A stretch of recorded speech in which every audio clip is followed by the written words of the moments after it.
चलिएगा इस आप लोगों का एक बार ऑनलाइन क्लासेस में फिर से हम लोग स्वागत करते हैं और आगे कंटिन्यू करते हैं आज की क्लास को। तो सभी लोग थोड़ा सा ज़रा ध्यान दीजिएगा। आज हम यहाँ पे बात करने वाले हैं कॉन्स्टिट्यूशन ऑफ इंडिया यानी कि भारतीय संविधान की बात करने वाले हैं। आपने जो फंडामेंटल राइट्स पढ़े हुए थे उनसे आगे की हम यहाँ पे बात करेंगे, जो कि आपने जैसे कि अभी आपको बताया गया था 6 टाइप के फंडामेंटल राइट्स हैं। उन फंडामेंटल राइट्स में आपको आगे कंटिन्यू करना है। तो यहाँ पर आर्टिकल 12 आप ऑलरेडी पढ़ चुके थे। अब हम यहाँ पर आगे कंटिन्यू करते हैं उससे। चलिए ध्यान दीजिएगा, ये वीडियो आपको यूट्यूब पर भी मैं अपलोड करूंगा, वहाँ से भी आप इनको देख पाएंगे। आर्टिकल 13 जो रिलेटेड है कॉन्स्टिट्यूशन का पार्ट थर्ड में हम यहाँ पर बात करेंगे फंडामेंटल राइट्स यानी कि मूल अधिकार की बात करते हैं। यहाँ पर बात की गई law inconsistent with or in derogation of the fundamental rights. आप जरा ध्यान दीजिएगा, मूल अधिकारों से असंगत या उनका अल्पीकरण करने वाली विधियाँ, ये इससे रिलेटेड है। आर्टिकल 13 आप पढ़ रहे हैं। तो चलिए एक बार फिर से आप सभी लोगों का स्वागत करते हैं और आपसे बोलना चाहूँगा, अगर आपको ठीक लगता है तो ये लाइक, सब्सक्राइब और बेल आइकन जरूर प्रेस कर दीजिएगा, जिससे मोटिवेशन मिल पाए और नंबर ऑफ कैंडिडेट यूट्यूब पर बढ़ पाएँ, जिससे लॉन्ग टाइम तक ये वीडियोस आपको देखने के लिए मिल पाएँ। चलिए हम एक शॉर्ट व्यू देखते हैं फंडामेंटल राइट्स में कौन कौन से। आर्टिकल 12 में अगर हम देखें यहाँ पर तो डेफिनेशन ऑफ स्टेट की बात करते हैं, कि राज्य की परिभाषा की बात करते हैं। आर्टिकल 13 जो हम पढ़ने जा रहे हैं, यहाँ पर हम बात करेंगे laws inconsistent with or in derogation of the fundamental rights यानी कि मूल अधिकारों से असंगत या उनका अल्पीकरण करने वाली विधियां। आप भी इनको हमारे साथ रिपीट कीजिए, जिससे आपको ये याद हो जाए। चलिए ज़रा ध्यान दीजिएगा, आर्टिकल 14 से लेकर के 18 तक राइट टू इक्वलिटी की बात की गई है, कि समानता के अधिकार की बात की गई है। आर्टिकल 19 से 22 तक देखेंगे, यहाँ पर बात की गई है स्वतंत्रता और स्वतंत्रता का अधिकार की बात की गई है यहाँ पर। नेक्स्ट हम लोग बात कर रहे हैं आर्टिकल 23 से लेकर के 24 तक राइट अगेंस्ट एक्सप्लॉइटेशन, शोषण के विरुद्ध अधिकार की हम लोग बात करते हैं। आर्टिकल 25 से लेकर के 28 तक जो डिफाइन किए गए हैं right to freedom of religion, धर्म की स्वतंत्रता का अधिकार। थोड़ा सा स्पीड में है, आप लोगों को ये ऑलरेडी मैं पढ़ा चुका हूँ, इसलिए थोड़ा सा इसको स्पीड में ले रहे हैं कि जल्दी से कंटिन्यू करके आगे कंटिन्यू किया जाए। आप लोग भी इनके साथ साथ रिवाइज कीजिए, थोड़ा सा बोलने की कोशिश कीजिए। आर्टिकल 29 से लेकर के 30 तक डिफाइन किए गए कल्चरल एंड एजुकेशनल राइट्स, सांस्कृतिक और शिक्षा संबंधी अधिकार। आर्टिकल 32 से लेकर के 35 तक बात की गई है राइट टू कॉन्स्टिट्यूशनल रेमेडीज यानी कि संवैधानिक उपचारों का अधिकार की बात की गई है। तो चलिए आगे हम यहाँ पर कंटिन्यू करते हैं। आर्टिकल 13 को देखिए, यहाँ पर हम क्या क्या डिस्कस करने वाले हैं इसके बारे में हम जरा देखिए, ध्यान दीजिएगा। न्यायिक पुनर्वलोकन की शक्ति, power of judicial review. Start करने से पहले थोड़ा सा एक बार कंफर्म कर दीजिए, सभी लोगों को वॉइस क्लियर है please. Hello guys. Yes, sir. Yes, Yes, sir. sir. Yes, आप sir. यहाँ पे Yes, sir. Okay, thank you. देखिए ऐसे ना ये ना पता चलता रहता नहीं, कल जैसी कहानी हो जाए, हम पढ़ाते गए और आप रह गए, फिर इसके बाद पता चला पीछे मुड़ के आ रहे वो तो बहुत दूर चले गए, तो फिर दोबारा से कंटिन्यू करनी पड़ेगी, है ना। स्कूटर वाली कहानी सुनाई थी ना, आपको याद है थोड़ी सी? हाँ चलिए हम लोग फिर से दोबारा से स्टार्ट करेंगे। एक बार जरा ध्यान दीजिए, हम लोग यहाँ पर बात करने वाले हैं आज आर्टिकल 13 की जो बात करें कॉन्स्टिट्यूशन की, यहाँ पर बात करेंगे न्यायिक पुनर्वलोकन की शक्ति यानी कि पावर ऑफ जुडिशियल रिव्यू की। नेक्स्ट जरा ध्यान दीजिएगा, न्यायिक पुनर्वलोकन का अपवर्जन की बात करेंगे, exclusion of judicial review. Next हम बात करेंगे संविधान पूर्व विधियों की यानी कि प्री कॉन्स्टिट्यूशन लॉ क्या था। अनुच्छेद जो 13 है 13 का प्रभाव क्या भूतलक्षी है, इसके बारे में हम लोग बात करेंगे। क्या रेट्रोस्पेक्टिव इफेक्ट इम्प्लाइड होता है इस पर? चलिए इसकी बात हम अभी डिस्कस करेंगे, इसके बाद में उसमें देखेंगे। पृथकरणिता का सिद्धांत यानी डॉक्ट्रिन ऑफ फेवरेबिलिटी की बात करेंगे। फिर इसके बाद में हम आच्छादन की बात करेंगे, आच्छादन का जो सिद्धांत है उसकी बात करेंगे, डॉक्ट्रिन ऑफ इक्लिप्स की। नेक्स्ट हम लोग बात करेंगे आदित्य का सिद्धांत यानी कि डॉक्ट्रिन ऑफ वेबर की। इसके बाद हम यहाँ पर जो नेक्स्ट डिस्कशन करेंगे संविधानोत्तर विधियाँ यानी कि पोस्ट कॉन्स्टिट्यूशनल लॉ, संविधान के बाद की जो विधियाँ उनके बारे में हम यहाँ पर बात करेंगे, उनसे बात करेंगे। पर्दा उठाने का एक सिद्धांत तो बनाया गया है, जो जयनारायण पांडे की बुक है, उससे मैंने ये थोड़े से कंटेंट लिए हुए। ज़रा यहाँ पे ध्यान दीजिएगा, इसमें बात की गई कि विधि क्या है। विधि के लिए हम लोग जो आर्टिकल 13 पढ़ेंगे उसमें क्या इसकी डेफिनेशन दी गई, इसके बारे में डिटेल में डिस्कस करेंगे। प्रवर्तित विधियाँ यानी कि लॉज जो इन्फोर्स हैं वो क्या होते हैं। नेक्स्ट हम बात करेंगे संशोधन विधि विखंडित यानी कि स्ट्रक डाउन किए जाने पर पुरानी विधि का पुनर्जीवन हो जाता है क्या, अगर कोई लॉ को वो कर दिया जाए विखंडित कर दिया जाए तो क्या उसको दोबारा से जो पहले विधि चल रही थी क्या वो लागू हो जाती है, या कोई नई विधि की आवश्यकता होगी, नया लॉ चाहिए हमें, इसके बारे में हम लोग यहाँ पर डिस्कस करेंगे। नेक्स्ट हम लोग यहाँ पर बात करेंगे संवैधानिक संशोधन अनुच्छेद 13 में प्रयुक्त विधि शब्द में सम्मिलित है या नहीं। Under the article 13 of the constitution amendment is include or not in the term of law words. अब आगे जरा ध्यान दीजिएगा, नेक्स्ट जो फाइनल आपका पहुंचेगा संविधान संशोधन जो 24 था 1971 का, इसके बारे में हम लोग थोड़ा सा डिस्कस करेंगे। तो चलिए आपको हम सीधे लेके चलते हैं। आर्टिकल जो 13 यहाँ पे जो आप डेफिनेशन देख रहे हैं वो वेरेट से ली गई है, आप चाहें तो उसको वेरेट से भी मैच कर सकते हैं। और जो जैसे कि मैं आपको यहाँ पे देखिए दिखाना चाहूँगा, एक मिनट, ये रहा आपका कॉन्स्टिट्यूशन का जो वेरेट है, इससे रिलेटेड हैं ये। और इसमें ये देखिए कुछ वर्ड्स थोड़े से दिए गए हैं, इनको मैं ऑलरेडी आपको एक उसमें भेज चुका हूँ, उनसे आप इनको मैच कर सकते हैं जो केस लॉज में आपको मिलेंगे। कई जगह इन शब्दों को यूज़ किया गया, इनका मतलब क्या होता है। चलिए जरा नेक्स्ट हम यहाँ पर देखेंगे, आर्टिकल 13 की हम लोग बात करने वाले हैं। तो 13 में आपको यहाँ पे लगाना चाहूँगा, वैसे कि आपके पास जो ब्यारेट है उसमें आप ऑलरेडी पढ़ चुके हैं उनको, तो चाहे तो आप मैच कर सकते हैं या फिर आगे कंटिन्यू भी कर लीजिए। चलिए तो यहाँ पर आर्टिकल 13 को एक बार ज़रा ध्यान दीजिएगा, आर्टिकल 13 ये आ गया, देखिए 12 आप ऑलरेडी पढ़ चुके हैं। यहाँ पर जब आप देखेंगे इनको, ये इसके पॉइंट 1 2 3 3 का ए एंड बी, ये जो देख रहे हैं आप, और ये 4th, इनको ही हम लोग डिटेल में डिस्कस करेंगे कि डायरेक्ट में जब आप पढ़ेंगे तो केवल आपको इतनी सी लाइनें मिलेंगी। आप बोलोगे बड़ा छोटा सा है ये तो 10 मिनट में हो जाएगा, लेकिन नहीं, कॉन्स्टिट्यूशन में एक्चुअली जो आप डायरेक्ट देखेंगे, एक्चुअल जो लॉ देखेंगे, वो लॉ तो थोड़ा सा मिलेगा आपको, लेकिन उसके पीछे जो ब्रॉड इंटेंशन था वो आपको बुक्स में और दूसरी जगह मिलेगा। क्योंकि यहाँ पर जो सुप्रीम कोर्ट है, हाई कोर्ट है, उन्होंने बहुत सारे प्रिंसिपल डेवलप्स किए हैं इन लॉ को कैसे एप्लीकेबल किया जाए। कई बार गलत फहमियाँ भी हुई और उनके बाद कई बार ऐसे जजमेंट्स होते हैं जिनको बार बार चेंज भी किया गया। तो आप इन सारी चीज़ों को हम लोग यहाँ पर डिटेल में देखते हैं। चलिए ज़रा ध्यान दीजिए, ये हम लोग वहाँ पर स्लाइड पर पढ़ते हैं, जल्दी से ज़रा ध्यान दीजिएगा।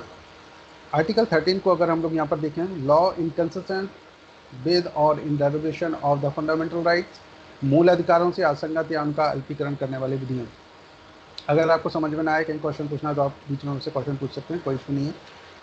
अब यहाँ पे देखिएगा, फर्स्ट पॉइंट पर अगर हम यहाँ पे डिस्कस करें, इस संविधान के प्रारंभ से ठीक पहले भारत के राज्य क्षेत्र में प्रवृत्त सभी विधियाँ उस मात्रा तक शून्य होंगी जिस तक वे संविधान के उपबंधों से असंगत हैं। तो इसको इंग्लिश में भी ध्यान दीजिएगा। All laws in force in the territory of India immediately before the commencement of this constitution, in so far as they are inconsistent with the provisions of this part, shall to the extent of such inconsistency be void। अब जरा ध्यान दीजिएगा, next यहाँ पर point पर हम लोग discuss करते हैं। सेकेंड जो बैरेट में आप देखेंगे, राज्य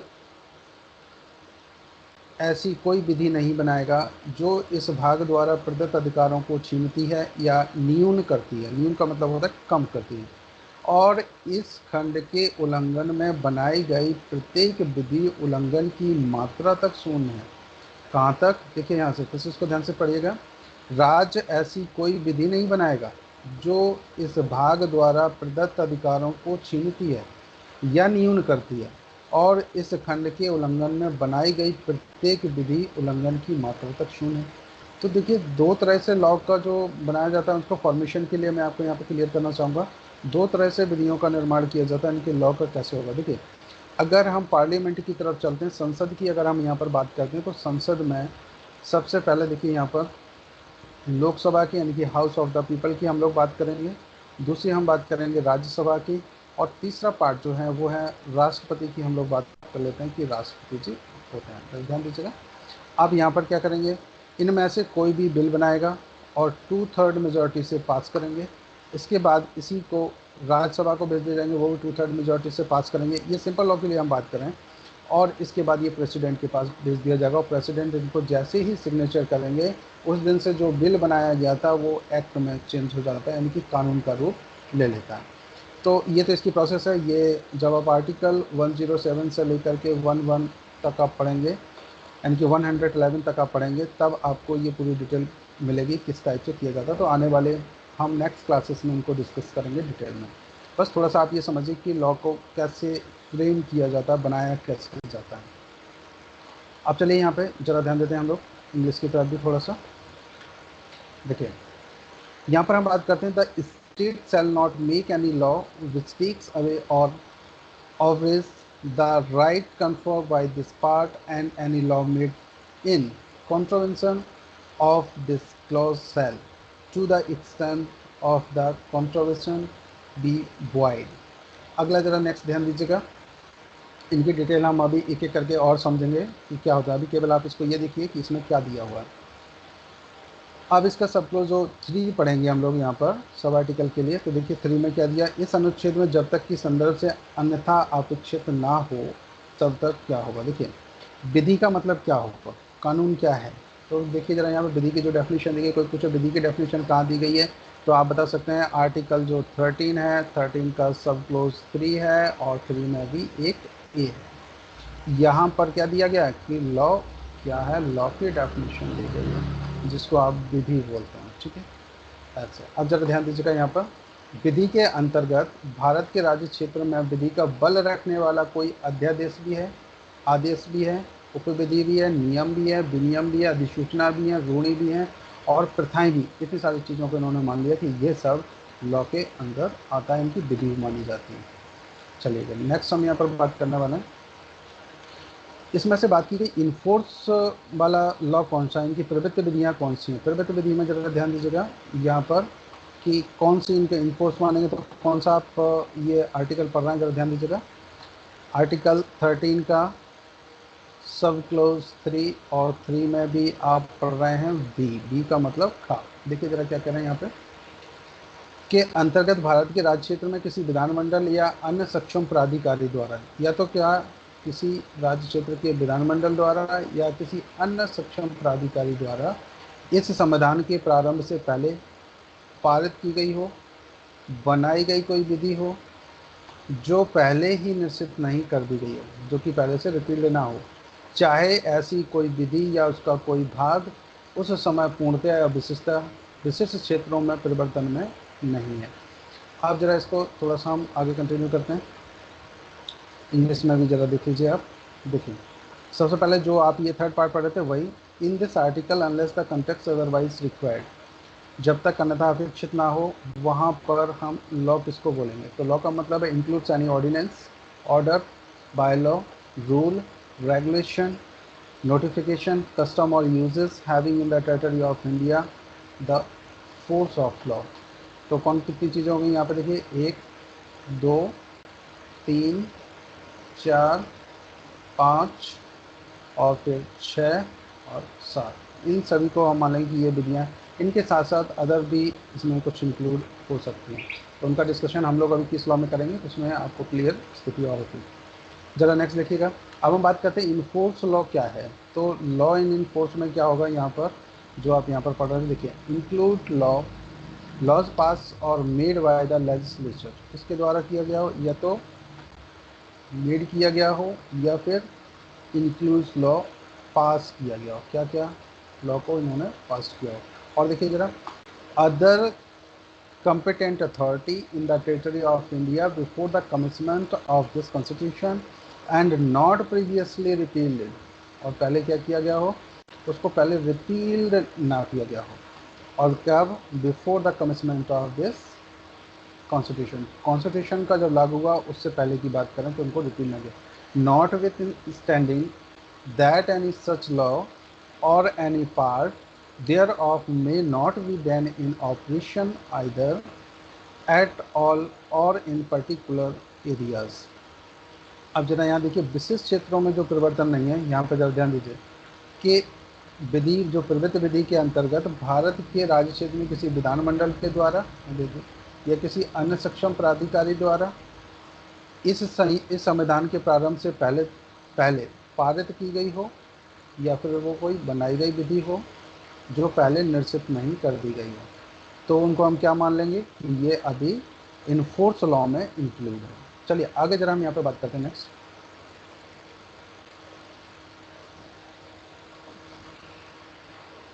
इसका जो फोर्थ पॉइंट है वो जरा ध्यान दीजिएगा।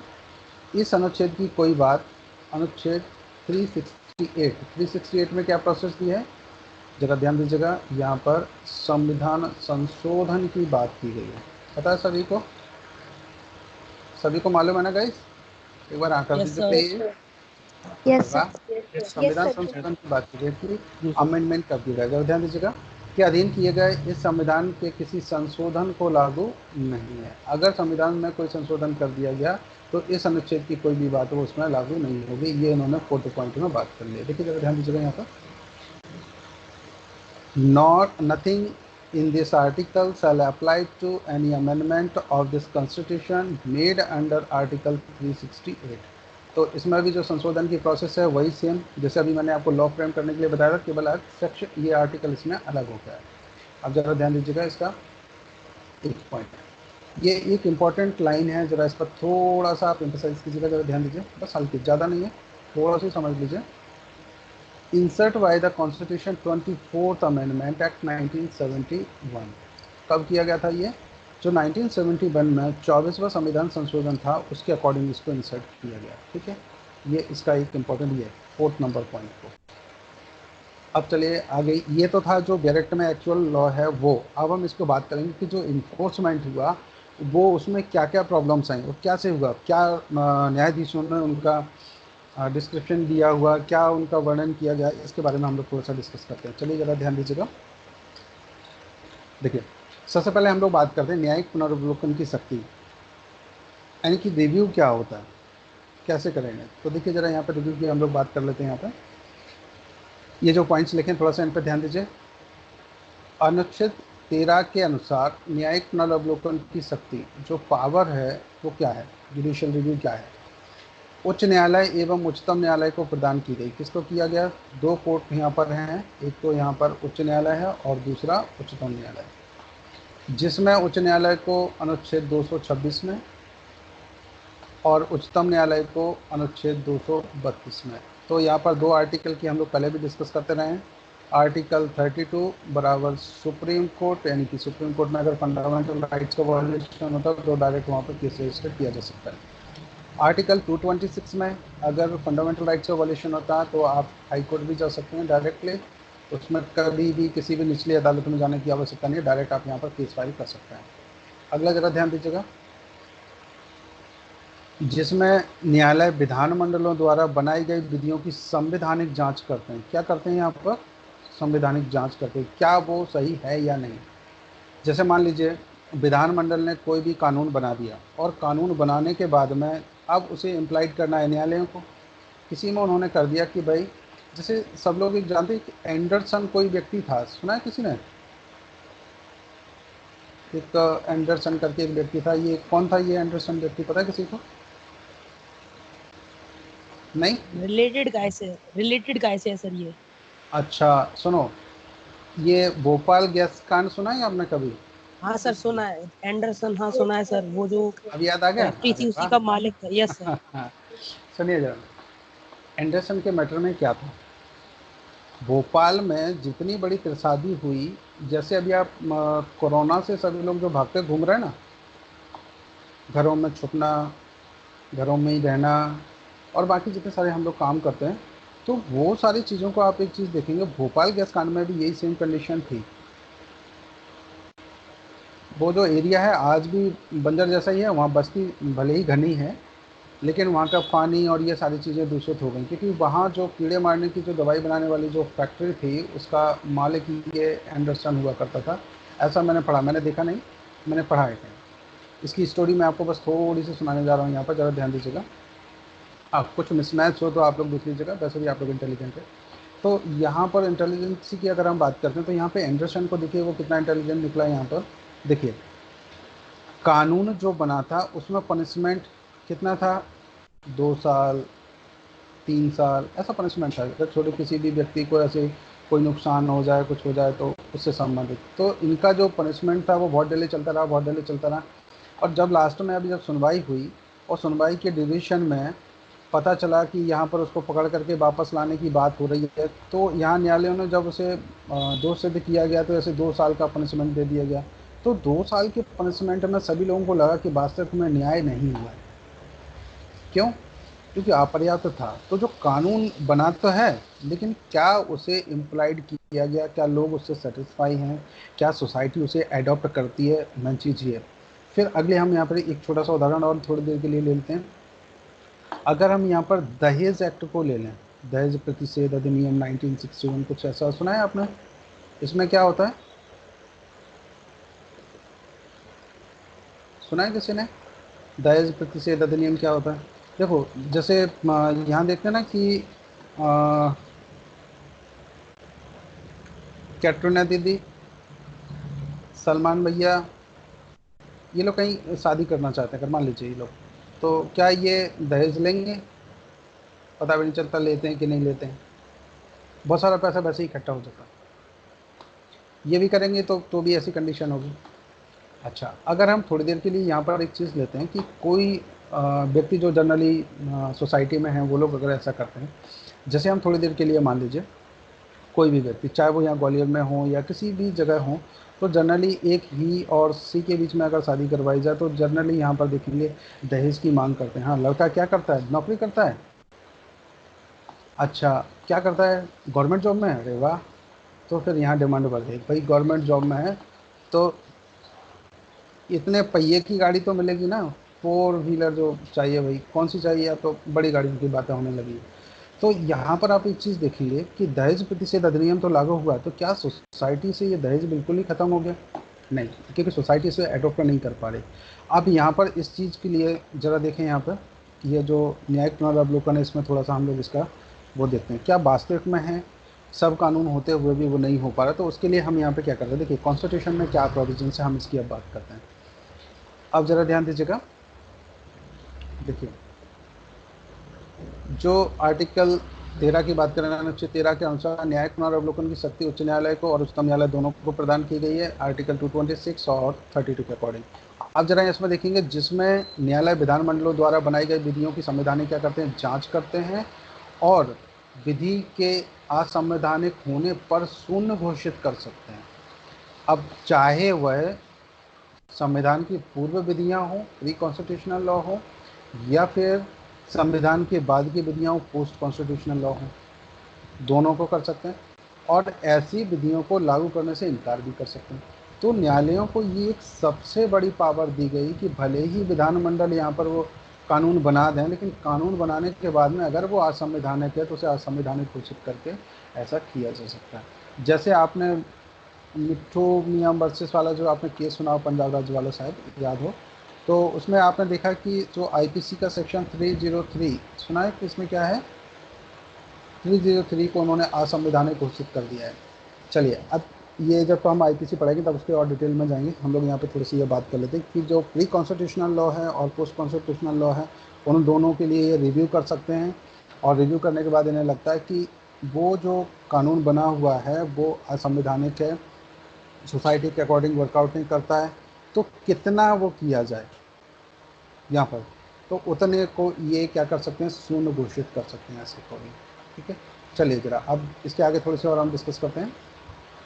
अब यहाँ पर एक प्रोफेसर कार्विन थे, इनके अनुसार क्या है, देखिए न्यायिक पुनर्अवलोकन की जो शक्ति है, न्यायालयों की वह शक्ति है जिसके द्वारा भी विधानमंडल द्वारा पारित अधिनियमों की संवैधानिकता की जांच करते हैं। किसकी जांच करते हैं, जरा ध्यान दीजिए, विधानमंडलों ने कोई नियम बनाया, अधिनियम बनाया, और उन्होंने क्या किया, संवैधानिकता की यहाँ पर जांच की है, जांच कर सकते हैं इसके अनुसार। दूसरा, नेक्स्ट जरा ध्यान दीजिएगा, फिर न्यायिक पुनर्अवलोकन के द्वारा विधायिका, कार्यपालिका और न्यायपालिका, ये जो शक्तियां हैं, इन शक्तियों पर नियंत्रण रखने की शक्ति भी है कि ये कर सकते हैं। कहीं ये ऐसा तो नहीं कि मनमानापन अपने द्वारा शुरू कर दें। जैसे देखिए, विधायिका भी है, कार्यपालिका भी है, न्यायपालिका, अगर ये तीनों मिल जाएं तो देश को भ्रष्ट होने से कोई नहीं रोक सकता, क्योंकि इन पर कोई बनाने वाला कोई नहीं। उस देश का पतन 100% श्योर है कि वो ऐसा देश अगर जहाँ पर ऐसा होगा वो जनरली गड़बड़ हो जाएगा। जनरली आप ऐसे दूसरे कई देशों में ऐसी देखते हैं, आप समझदार हैं कौन कौन से देश हैं, आप समझ सकते हैं उनको, तो वहाँ पर क्या चलता है। देखिए आगे देखेंगे, क्योंकि विधायिका, कार्यपालिका और न्यायपालिका के सम्मिलित नाम को ही हम क्या कहते हैं, सरकार कह सकते हैं। अगर ये सब इंक्लूड हो जाए तो पूरी गवर्नमेंट तो यही चला सकते हैं, और चलती भी ऐसे ही है। अगर तीनों मिक्सिंग हो गए तो फिर एक दूसरे की बात कोई सुनेगी नहीं, तो फिर अराजकता फैल जाएगी। आज जरा यहाँ पे ध्यान दीजिएगा। नेक्स्ट, एक फ्रांसीसी दार्शनिक थे, जरा ध्यान दीजिएगा। फ्रांसीसी दार्शनिक थे मॉन्टेस्क्यू। इन्होंने क्या किया, ने सरकार के सभी अंगों को अबाधित और अनियंत्रित शक्ति पर अंकुश लगाने के उद्देश्य ही एक यहाँ पर शक्ति पृथक्करण के सिद्धांत की इन्होंने वो बना दिया, प्रतिपादित कर दिया। यहाँ पर क्या किया, देखिए सेपरेशन ऑफ पावर्स की इन्होंने बात की कि पावर्स को सेपरेशन किया जाना आवश्यक है, नहीं तो अगर ये मिक्सिंग हो जाएंगे तो फिर मनमानेपन का कार्य शुरू हो जाएगा और सरकार अपने कार्य को संभाल नहीं पाएंगी, जनता इधर उधर ज़्यादा परेशान हो सकती है। तो फ्रांसीसी दार्शनिक थे जो मॉन्टेस्क्यू, क्या नाम था इनका, मॉन्टेस्क्यू। तो इसको थोड़ा सा ध्यान रखिएगा। और ये जो इम्पोर्टेंट चीज़ें हैं 226 में रिव्यू में और 32 में, ये इंपॉर्टेंट क्वेश्चन यहाँ पे बना सकते हैं।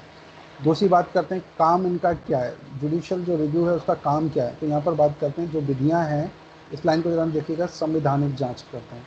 तो इससे रिलेटेड जब आप अभी क्वेश्चन सॉल्व करेंगे तो उनमें आपको बहुत सारी चीज़ें आपको मिलेंगी। जनरली आप देखेंगे कि आर्टिकल 13 को लोग ऐसे ही छोड़ देते हैं जल्दी, स्पीड में थोड़ा सा है, इसको पढ़ के आगे कंटिन्यू कर दीजिए, लेकिन एक्चुअल में इससे कंपटीशन के पॉइंट ऑफ व्यू से बहुत इंपॉर्टेंट है ये, इसलिए इसमें बहुत सारी चीज़ें पूछी जाती हैं, इसको थोड़ा ध्यान से पढ़िएगा। हाँ, जितना मैं पढ़ा रहा हूँ उतना ही सफिशिएंट नहीं है, इसके बाद भी अगर आप और भी बहुत सारी चीज़ें सर्च करेंगे तो इसमें बहुत सारी चीज़ें आपको देखने को मिलेंगी। चलिए ज़रा ध्यान दीजिएगा कि जितना समय हो उसके अनुसार आप कार्य कर सकते हैं। नेक्स्ट हम लोग यहाँ पर बात करेंगे कि न्यायिक पुनरावलोकन की जो धारणा का उद्भव है ना, वो सीमित शक्ति वाली सरकार के माध्यम से हुआ, जिसके अनुसार दो प्रकार की विधियां बताई गई। अब दो प्रकार की विधियां कौन कौन सी, जरा ध्यान दीजिएगा। एक तो हो गई साधारण विधि, दूसरी हो गई सर्वोच्च विधि, जैसे कि संविधान। साधारण विधियों में अन्य एक्ट की हम बात करेंगे और सर्वोच्च विधि को देश के संविधान की बात करेंगे, क्योंकि यही एक सोर्स होता है सभी विधियों का कि भाई लॉ बनाया कैसे जाए, किस आधार पर बनाया जाए और उसका मेन मोटो क्या होना चाहिए। अब हम यहाँ पर महत्वपूर्ण बात की कुछ केसेस हैं इससे रिलेटेड, जो न्याय पुनरावलोकन से रिलेटेड है, उसकी हम लोग यहाँ पर थोड़ा सा डिस्कस करते हैं। इससे पहले आप लोगों से थोड़ा सा मैं जानना चाहूँगा, आप लोग यहाँ पर हैं कि नहीं, थोड़ा सा एक बार कंफर्म कर दीजिए प्लीज़, ऑनलाइन में हैं कि नहीं। Yes sir. ओके, इतना यस समझ आ सर। रहा है सबको। हेलो समझ आ रहा है कि नहीं, अभी क्वेश्चन नहीं पूछना, टेंशन मत लीजिए, आप बताइए। अरे प्रियंका मैडम समझ में आ रहा है। Yes sir. बेटा आदित्य, नेहा बेटा, ऋतु बेटा, अच्छा सभी के नाम लेंगे तभी आप लोग ऐसे बताओगे। एस एस मैडम, यस अच्छा सर। समझ आ रहा है मैडम। बिल्कुल सर। थोड़ा सा इंपॉर्टेंट है, इसको थोड़ा अच्छे से पढ़ लीजिएगा, मैं सीआरपीसी भी पढ़ाऊंगा, इसको थोड़ा सा कंप्लीट करते हैं, है ना।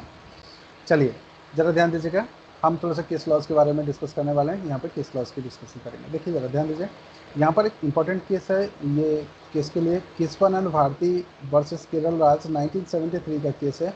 और दूसरा यहाँ पर देख रहे हैं ना 1910 AIR 1973 SC का केस है। और इसके बीच में एक और लिखा है ऊनीपा, इसके बारे में मैंने आप लोगों को पहले पढ़ाया था, कौन बताएगा भाई, जल्दी से बताइए, इसके बारे में किसी को पता है क्या। नीपा मतलब तो सर निर्णय पत्रिका। हाँ, निर्णय, नीपा का मतलब तो निर्णय होगा, ऊ का मतलब क्या होगा, उच्चतम न्यायालय। ठीक, ये सुप्रीम कोर्ट की निर्णय पत्रिका है। चलिए जरा ध्यान दीजिएगा, नेक्स्ट केस के बारे में हम यहाँ पर बात करेंगे। एल चंद्र कुमार बनाम भारत संघ, जो जनरली लोगों ने लिखे तो हैं लेकिन छोड़ दिए थे।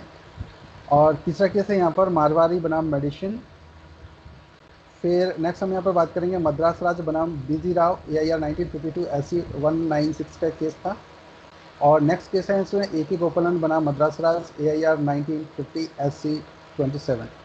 और फिर एक और केस है इसमें पश्चिम बंगाल राज्य बनाम पश्चिम बंगाल डेमोक्रेटिक राइट्स समिति, AIR 2010 SC 1476 का ये केस है।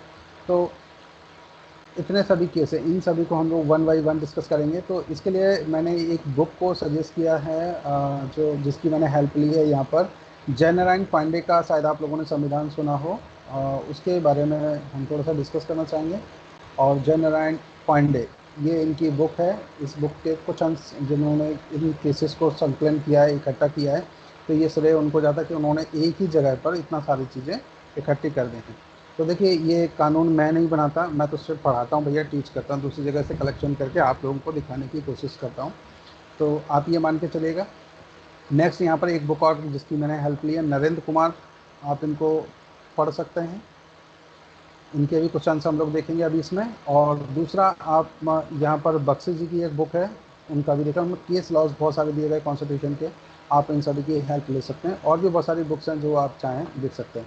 कुछ लोगों के पास V.N. शुक्ला की बुक होगी, अगर पुराने टाइम पर लोग इसको बहुत ही पसंद करते थे और बहुत ही अच्छी किताब इसको माना जाता है। तो अगर आप चाहेंगे तो जयनारायण पांडे और V.N. शुक्ला लगभग इनका अगर मैंने जो ऑब्जर्वेशन किया है, लगभग एक जैसा कंपैरिजन है, मतलब इनके विचार और इनके विचार एक जैसे मिलते हैं। ये थोड़ा सा डिफरेंट है, ये थोड़ा सा डिफरेंट है। दूसरे और भी बहुत सारी केसेस हैं, जैसे D.D. बसु का एक संविधान आता है, उसके भी थोड़ा सा डिफरेंट है। कंपटीशन के पॉइंट ऑफ व्यू से जो लोग सिविल सर्विसेज की तैयारी करते हैं उसके पॉइंट ऑफ व्यू से वो अच्छी होती है। तो चलिए हम यहाँ पर अभी जो डिस्कस करेंगे वो केस लॉज के बारे में एक एक करके, जो मैंने कुछ पॉइंट्स भी लिए हुए हैं उनको हम लोग यहाँ पर डिस्कस करने वाले हैं।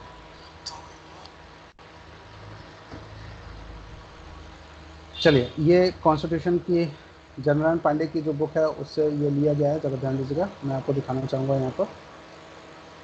आप लोग चाहें तो वहाँ से भी कंटिन्यू कर सकते हैं और इसको भी देख सकते हैं। तो हम लोग केवल यहाँ पर केस लॉ की इनकी हेल्प लेते हैं। इन्होंने केस लॉ को बहुत अच्छी तरीके से समझाया और एक ही जगह इन्होंने इकट्ठे कर दिए। तो चलिए, जो पहला केस था यहाँ पर वो केस केरल राज्य का जो केस था, इसके बारे में हम लोग डिस्कस।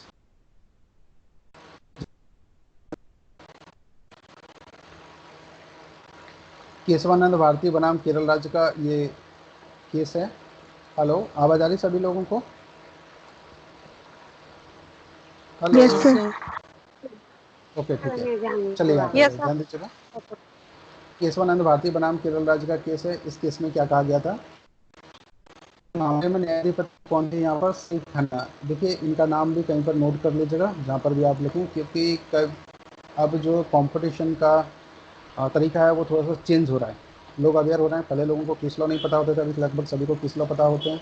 इसलिए जो एग्जामिनेशन होगा, एग्ज़ाम में भी उसका स्टैंडर्ड बढ़ाया जा सकता है। तो केस में न्यायाधीश कौन थे, ऐसे भी आपको ध्यान रखना। जो फेमस केस हैं वही, सब में नहीं, जो फेमस केस का जो लैंडमार्क जजमेंट है उनकी हम लोग यहाँ पर बात करें। तो चलिए ज़रा थोड़ा सा ध्यान देते हैं हम लोग इधर। तो यहाँ न्यायाधिपति खन्ना न्यायिक पुनर्वलोकन के विषय में कहा था। उन्होंने क्या कहा था, जरा ध्यान दीजिएगा यहाँ पर।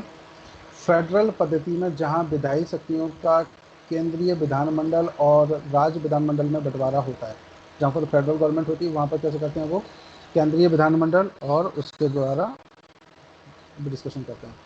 अब यहाँ पर जरा ध्यान दीजिए, ऐसे विवादों को निपटाने के लिए कि क्या एक विधानमंडल ने दूसरे विधायी क्षेत्र में अतिक्रमण किया है, तो न्यायालय की व्यवस्था की जाती है और विधानमंडलों द्वारा पारित किए गए अधिनियम की विधिमान्यता का अवधारण करने के लिए न्यायालयों में न्यायिक पुनर्वलोकन की शक्ति नियुक्त की गई। तो कौन से केस पढ़ रहे हैं आप लोग?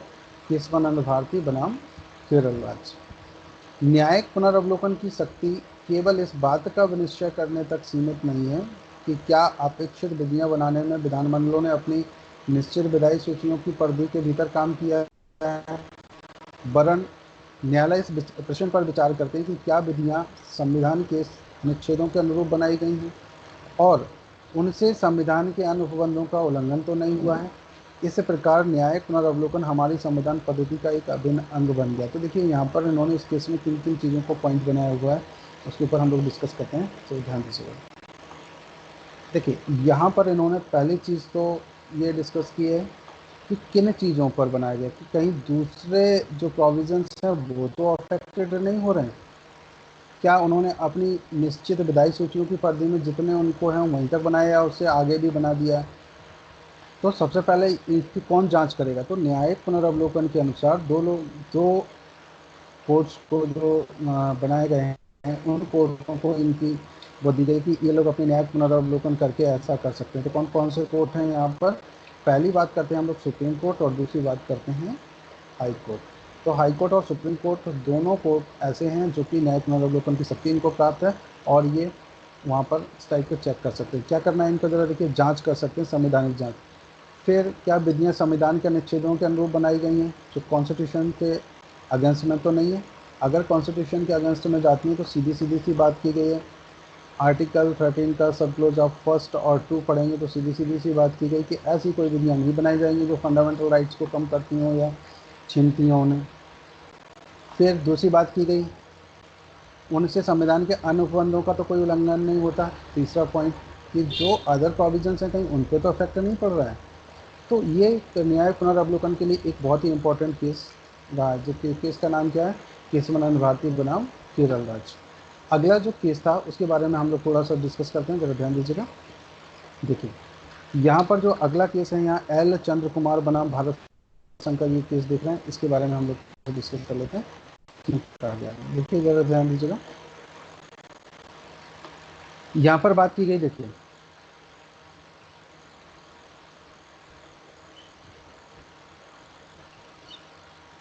थोड़ी सी क्लास तो आज लंबी हो सकती है, लेकिन आप लोग हमारे साथ बने रहिए, इसको हमें बहुत सारी चीज़ें पढ़नी है। इसमें एक महत्वपूर्ण निर्णय था एल चंद्र कुमार बनाम भारत संघ। इसमें उच्चतम न्यायालय ने इस बात को पुनः दोहराया कि उच्चतम न्यायालय तथा उच्च न्यायालय को अनुच्छेद 32 और 226 के अधीन प्रदत्त न्यायिक पुनर्वलोकन की शक्ति संविधान का आधारभूत ढांचा है और इसे 368 के अधीन संवैधानिक संशोधन द्वारा भी समाप्त नहीं किया जा सकता। कौन से केस में कहा गया था ये? एल चंद्र कुमार के केस में, कि अगर कोई संशोधन भी किया जाता है तो फंडामेंटल राइट्स को कोई भी संशोधन नहीं छीन सकता है, चाहे भले ही वो आर्टिकल 368 की प्रोसेस के अनुसार किया गया हो। ठीक, किसने कहा था ये? केस कौन सा था? एल चंद्र कुमार बनाम भारत संघ का। अगला जरा ध्यान दीजिएगा नेक्स्ट। इसमें एक चीज़ और बात की गई है कि न्यायिक पुनर्वलोकन का जो सिद्धांत था वो सर्वप्रथम अमेरिका के सुप्रीम कोर्ट ने प्रतिपादित किया था, और जिसको आगे चल करके वो कई बार अपने कॉन्स्टिट्यूशन का जो डिस्क्रिप्शन करते हैं उसमें इसका हवाला देते हैं न्यायिक पुनर्वलोकन के बारे में। चलिए इसके बारे में हम लोग फिर आगे और थोड़ा सा डिस्कस करेंगे। नेक्स्ट केस था यहाँ पर मारवाड़ी बनाम मेडिसिन का केस, जैसा कि मैंने आपको यहाँ पर लिस्ट में दिखाया हुआ था, तो ध्यान दीजिएगा। नेक्स्ट यहाँ पर केस मारवाड़ी बनाम मेडिसिन का केस था ये। चलिए जरा ध्यान दीजिएगा, इस केस में क्या कहा गया था, इसके बारे में भी हम लोग डिस्कस करते हैं। इस मामले में चीफ जस्टिस मार्शल द्वारा प्रतिपादित किया गया था कि फेडरल पार्टी सन 1800 के चुनाव में पराजित हो गई थी, किंतु उसे पद छोड़ने के पहले अनेक न्यायिक पद सृजित कर दिए थे यहाँ पर, जिसमें 42 जस्टिसेस ऑफ पीस पर राष्ट्रपति जॉन एडम ने 42 फेडरलिस्टों की नियुक्ति कर दी थी।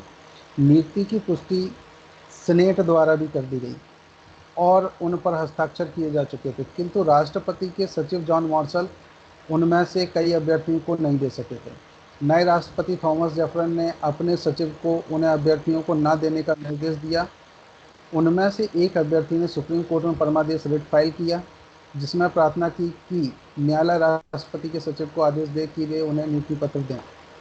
उन लोगों ने यह रिट जुडिशरी एक्ट 1789 के अंतर्गत फाइल किया था, जिसमें यह उपबंध था कि सुप्रीम कोर्ट रूढ़ि विधियों के सिद्धांत के आधार पर परमादेश रिट जारी कर सकता है।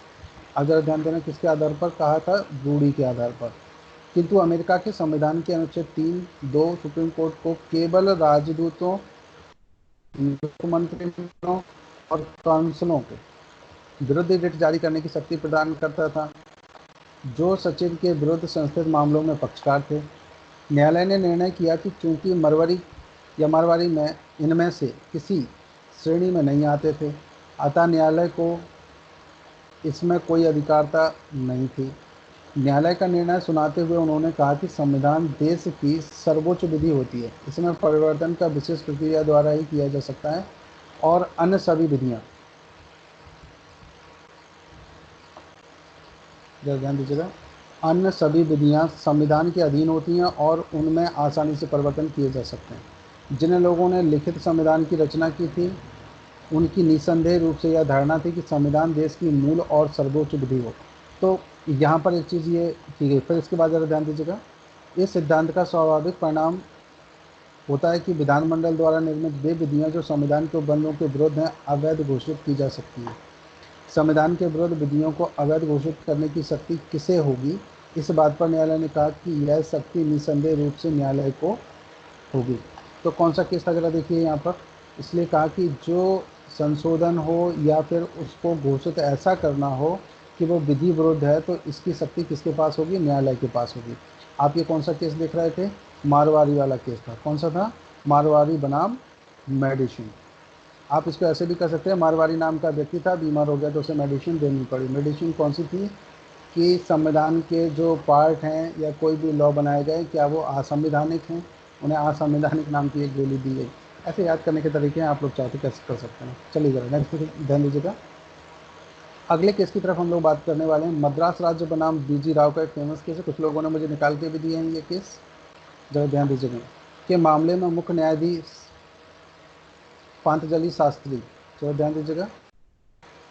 मद्रास राज्य बनाम एक केस है, ने कहा कि हमारे संविधान में न्यायिक पुनरावलोकन से संबंधित स्पष्ट उपबंध दिए गए हैं जो संविधान के अनुकूल हैं, किंतु यह अमेरिका से भिन्न है, जहाँ की सर्वोच्च न्यायालय ने 5वें और 14वें संशोधन के सम्यक विधि प्रक्रिया due process of law. Due process of law जानते हैं क्या होती है? कोई बताएगा जल्दी से? किसी को पता है सर सम्यक विधि की विधि? प्रक्रिया, हाँ स्थापित बिल्कुल। विधि की अगर प्रक्रिया के अनुसार सर। बिल्कुल, क्या क्या होती है ये? अगर किसी व्यक्ति को अरेस्ट करना है तो अरेस्ट करने के लिए प्रोसेस क्या होगी? कोई भी पुलिस ऑफिसर क्या डायरेक्ट उसे अरेस्ट कर सकता है? नहीं। कब कर सकता है? जब कोई वो कॉग्निजेबल ऑफेंस करे, या फिर कॉग्निजेबल ऑफेंस करने की कोई ऐसा लग रहा है कि इसकी मंशा हो सकती है, इसका कोई इंटेंशन हो सकता है, उसे रोकने के लिए भी कर सकते। तो ये क्या है? ये ड्यू प्रोसेस ऑफ लॉ है। या फिर कोर्ट का कोई आदेश आता है तभी, तो जब कोर्ट का आदेश होगा तभी उस व्यक्ति को अरेस्ट करेंगे, अन्यथा उसे नहीं करेंगे। तो यहाँ पर ये सब क्या होती है? सब ड्यू प्रोसेस ऑफ लॉ के अकॉर्डिंग ही की जाती है। ज़रा ध्यान दीजिएगा नेक्स्ट हम यहाँ पर। तो ये ड्यू प्रोसेस ऑफ लॉ जो पदावली की विस्तृत व्याख्या करके विधायिका द्वारा पारित अधिनियमों के पुनर्वलोकन की असीमित शक्ति धारण की है। तो यहाँ पर ये इतनी बस केवल इतना सा था कि यहाँ पर जो बात की गई थी पुनर्वलोकन की, तो इसको इन्होंने उपबंध किए गए हैं। अब आगे ज़रा ध्यान दीजिएगा थोड़ा सा। यदि कभी इस देश के न्यायालयों के समक्ष ऐसा महत्वपूर्ण और कठिन प्रश्न आए तो विधानमंडल के प्राधिकार पर जानबूझकर आक्रमण करने की भावना से कूद पड़ने का उद्देश्य नहीं है कि किसी भी न्यायाधीश अगर चाहे तो विधानमंडल ने कोई भी विधि बनाए और उसे क्या कर दे? शून्य घोषित। नहीं, शून्य बोले ऐसा नहीं करना है। वरन ऐसे समय उन्हें संविधान द्वारा दिए गए अपने कर्तव्य को सीधे साधे ढंग से संपादित करना है, यदि विशेष रूप से मूल अधिकारों के संबंध में सत्य है, क्योंकि संविधान ने उन अधिकारों पर न्यायालय को एक सजग प्रहरी के रूप में नियुक्त किया है। तो न्यायालय को इन सारी चीज़ों से भी बचना चाहिए। ये कि किसी भी लॉ को डायरेक्ट ऐसा नहीं कि शून्य घोषित कर दिया और फिर उसे बाद में दूसरे जजमेंट में फिर उसे कंटिन्यू करने की बात किया, बोले ये रिपीटेशन नहीं आना चाहिए। अगला जरा ध्यान दीजिएगा नेक्स्ट। एक और केस है यहाँ पर, ए के गोपालन बनाम मद्रास राज्य। इस पर ज़रा ध्यान दीजिएगा। इसका जो साइट्रेशन 83 नंबर पे आती है, यहाँ पर ज़रा ध्यान देंगे। AIR 1950 SC 27 का केस है। चलो ध्यान दीजिए के मामले में मुख्य न्यायाधिपति कौन थे यहाँ पर? कानिया। जरा ध्यान दीजिए, कई बार यहाँ पर ये ऐसे भी क्वेश्चन पूछ लेते हैं। संविधान निर्माताओं ने तो केवल चेतावनी के रूप में अनुच्छेद 13 में पुनरावलोकन से संबंधित उपबंधों का समावेश किया, अन्यथा इसकी अनुपस्थिति में भी न्यायालयों को ऐसी शक्ति सहज रूप से प्राप्त है जो भारत में सर्वोच्च विधि है, और एक अधिनियम स्टैट्यूट को विधिमान होने के लिए यह आवश्यक है कि वह सभी प्रकार से संविधान के उपबंधों के अनुरूप हो। कोई अधिनियम संवैधानिक है या नहीं, इस प्रश्न के निर्णय करने की शक्ति किसको है? एक बार बोल के बता दीजिए किसको है ये? चल बताते नहीं हो आप लोग, कोई नहीं बता रहा। अरे शक्ति किसको है? सो गए क्या? अच्छा कोई बात नहीं, मुझे भी ऐसे पढ़ाना आता ना जैसे आप लोगों को ऐसे पढ़ना आता। देखो मैं कितने अच्छे से पढ़ाता हूँ, अभी देखना 2 मिनट दिखाऊं। हाँ शुरू हो जाइए भाई। देखिए अगला केस आप पढ़ने जा रहे हैं, जरा ध्यान दीजिएगा। कौन सा है?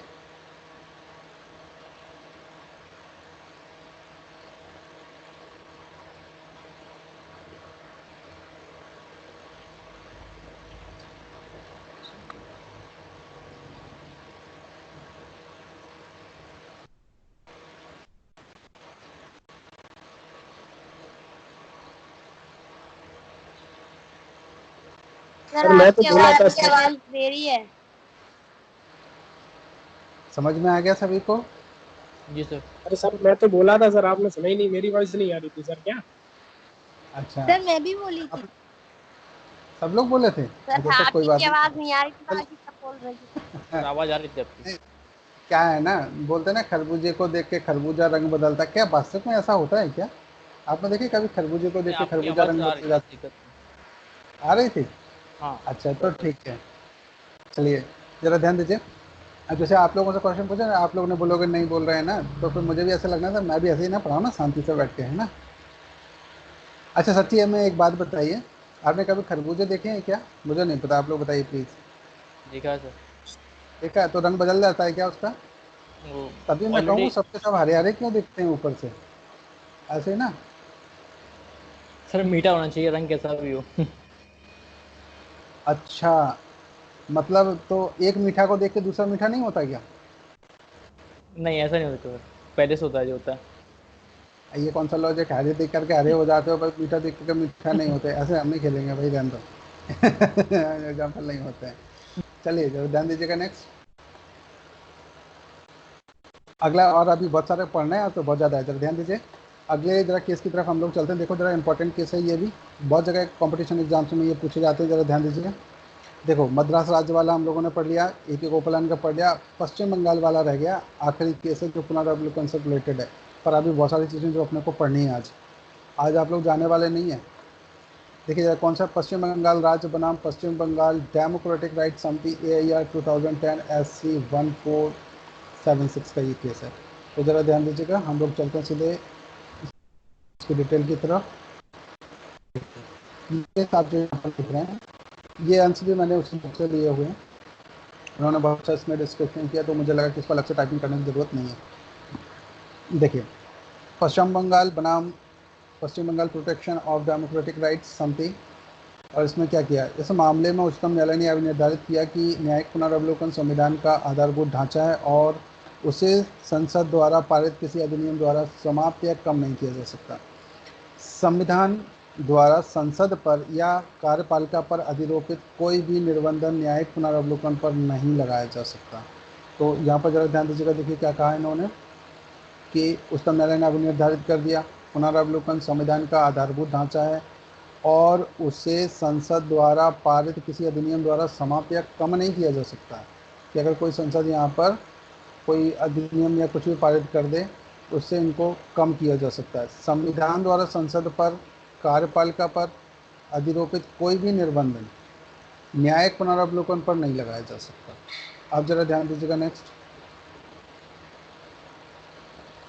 अगले केस की तरफ हम लोग चल रहे हैं। नेक्स्ट देखेंगे,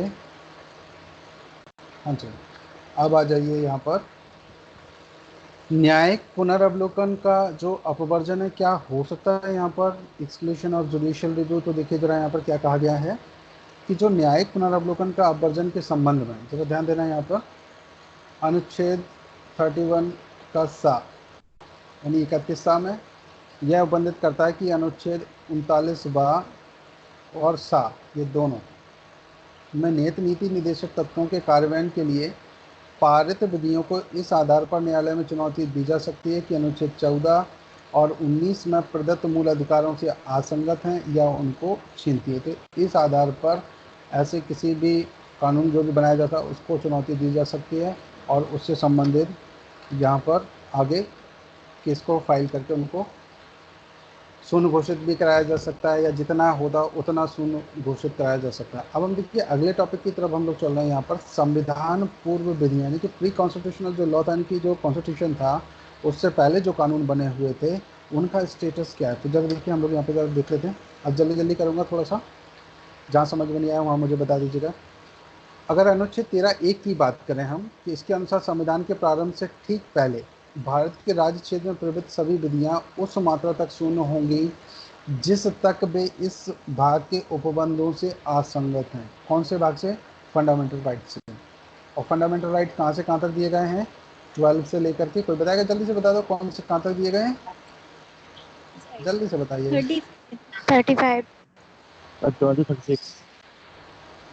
हाँ 36 तक।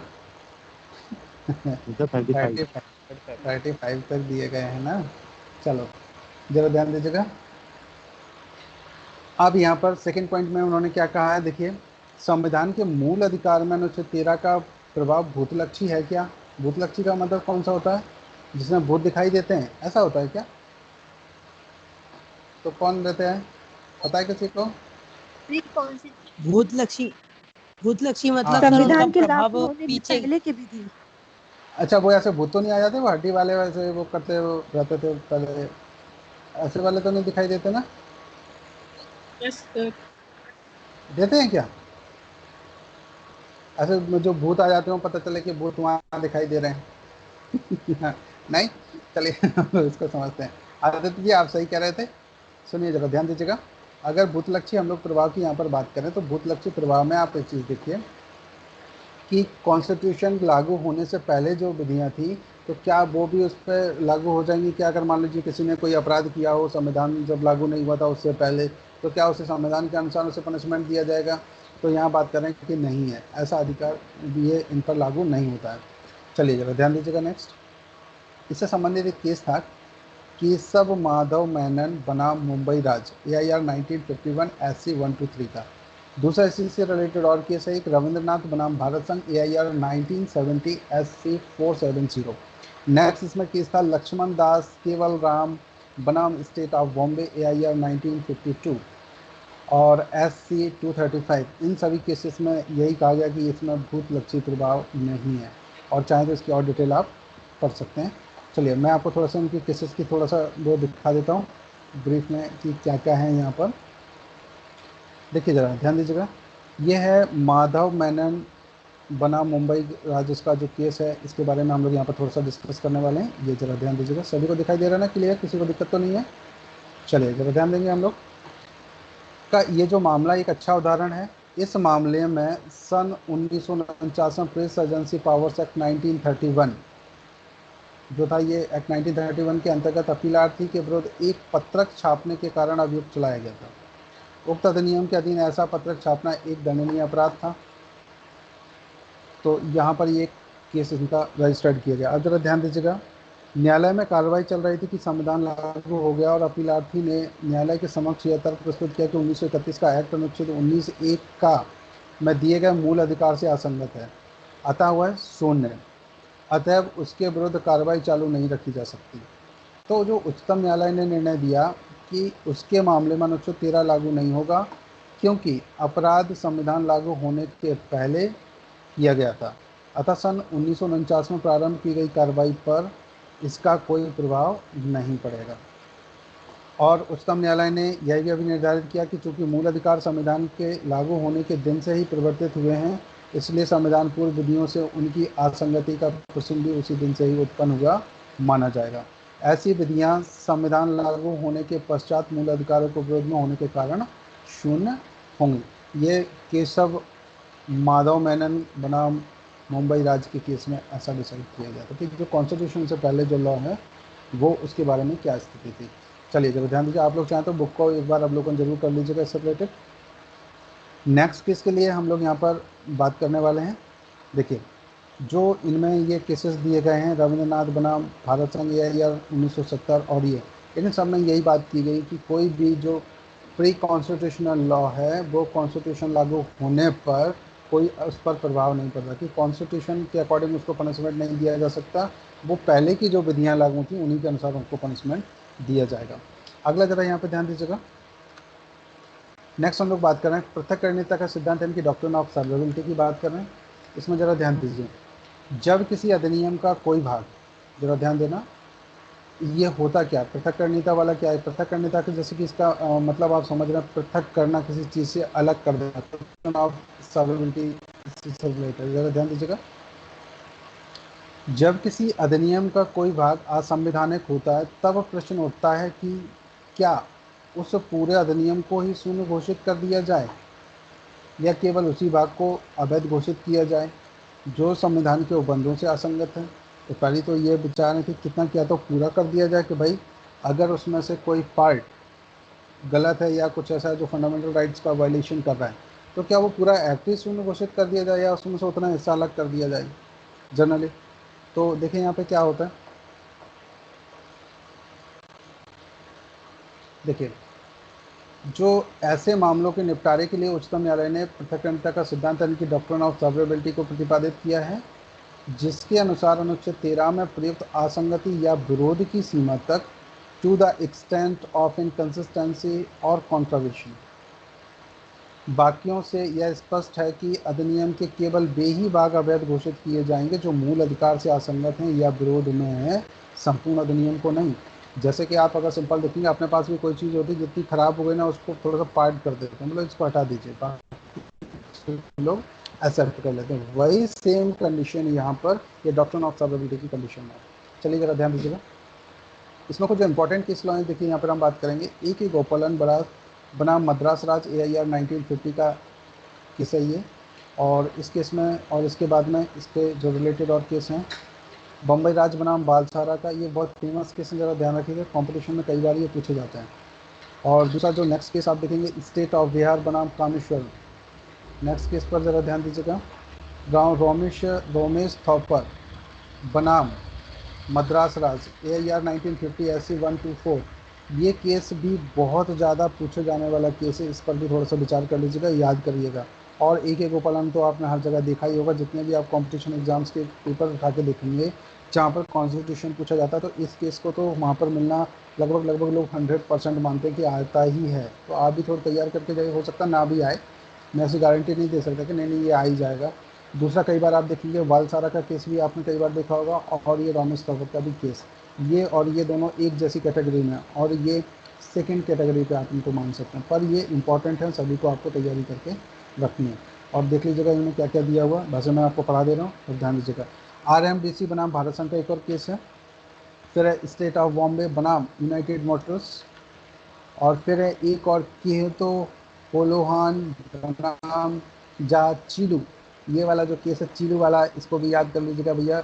ये चिलू महाराज कभी भी किसी पेपर में आ जाएं तो ध्यान रखना है किससे रिलेटेड आए हैं ये, जरा ध्यान दीजिएगा। पृथक्करणिता का सिद्धांत है, डॉक्ट्रिन ऑफ सर्वेबिलिटी का है ये, और इनको आप थोड़ा सा विशेष दर्जा दे सकते हैं, एक तो और 3 और फिर एक आ गया 4, ये ऐसे केस हैं, और दूसरा इसको 5 भी ले सकते हैं, बहुत इंपॉर्टेंट, जहाँ बार बार ये पूछे जाने वाले हैं, तो ज़रा आप लोग इनको थोड़ा सा ध्यान रखिएगा। चलिए ज़रा नेक्स्ट इनके बारे में हम लोग डिस्कस कर लेते हैं, एक एक केस के इसमें क्या क्या दिया हुआ है। चलिए ज़रा ध्यान देते हैं हम लोग, आ जाइए एक गोपालन की तरफ हम लोग थोड़ा सा चलते हैं, देख लेते हैं एक गोपालन में क्या दिया। देखिए ये इसके थोड़े से अंश हैं, वही जय नारायण पांडे की बुक है, उससे ये लिए गए हैं, आप लोग चाहें तो उसको स्टडी कर सकते हैं, लेकर के जरा ध्यान दीजिएगा। देखिए एक गोपालन का जो केस था, इसमें क्या कहा गया, इस मामले में निवारक निरोध अधिनियम 1950 की धारा 14 की विधिमान्यता को चुनौती दी गई थी, जिसके द्वारा किसी व्यक्ति की गिरफ्तारी की विधिमान्यता की जांच करने की न्यायालय की शक्ति ले ली गई थी, और उच्चतम न्यायालय ने धारा 14 को असंवैधानिक घोषित कर दिया और कहा कि इस धारा को अलग कर देने से उसकी प्रकृति, संरचना या उद्देश्य में कोई परिवर्तन नहीं होगा। अतएव धारा 14 को अवैध घोषित कर देने से अधिनियम के शेष भाग की विधिमान्यता पर कोई प्रभाव नहीं पड़ेगा। तो यहाँ पर केवल एक ही सेक्शन उन्होंने हटा दिया, जो कि 14 जो वायलेशन हो रहा था। अब जरा ध्यान दीजिएगा, इसी प्रकार जो नेक्स्ट केस था बम्बई राज्य बनाम बालसारा का, जो जस्ट अभी मैंने आपको दिखाया हुआ था। देखिए इसके मामले में बम्बई प्रांत मद्य निषेध अधिनियम 1949 के कुछ बंदों का असंवैधानिक घोषित कर दिया था, तो भी शेष अधिनियम पर इसका कोई प्रभाव नहीं पड़ा था और वह वैध बना रहा।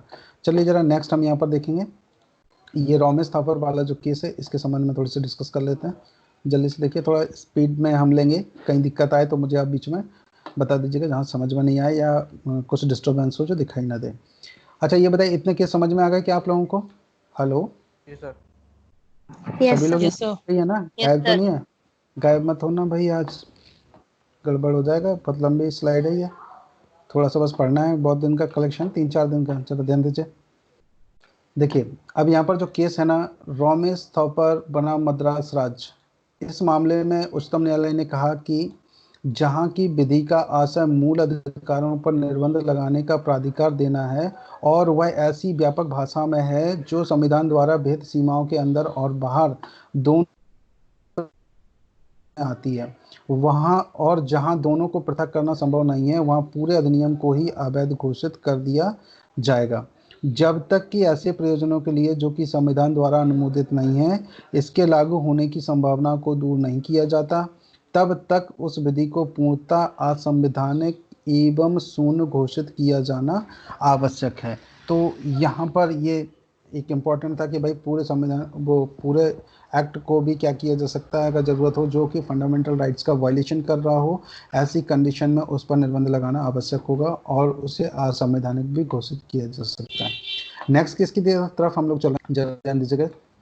ये जो पृथक्करणिता के सिद्धांत के संबंध में ही है, ये केस जरा ध्यान दीजिएगा। RMDC बनाम भारत संघ। देखिए, इस मामले में उच्चतम न्यायालय के समक्ष पुनः विचारार्थ आया।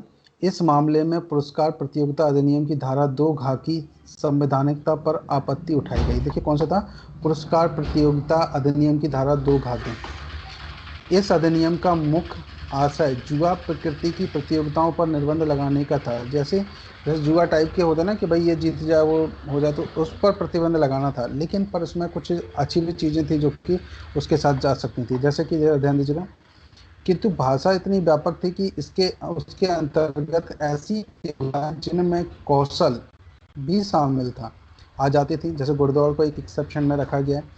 उच्चतम न्यायालय ने यह अभिनिर्धारित किया कि अधिनियम के उपबंध पृथक करने योग्य थे और केवल उन उपबंधों को निकाल दिया गया जिनके अंतर्गत कौशल वाली प्रतियोगिताएं भी आ जाती थी।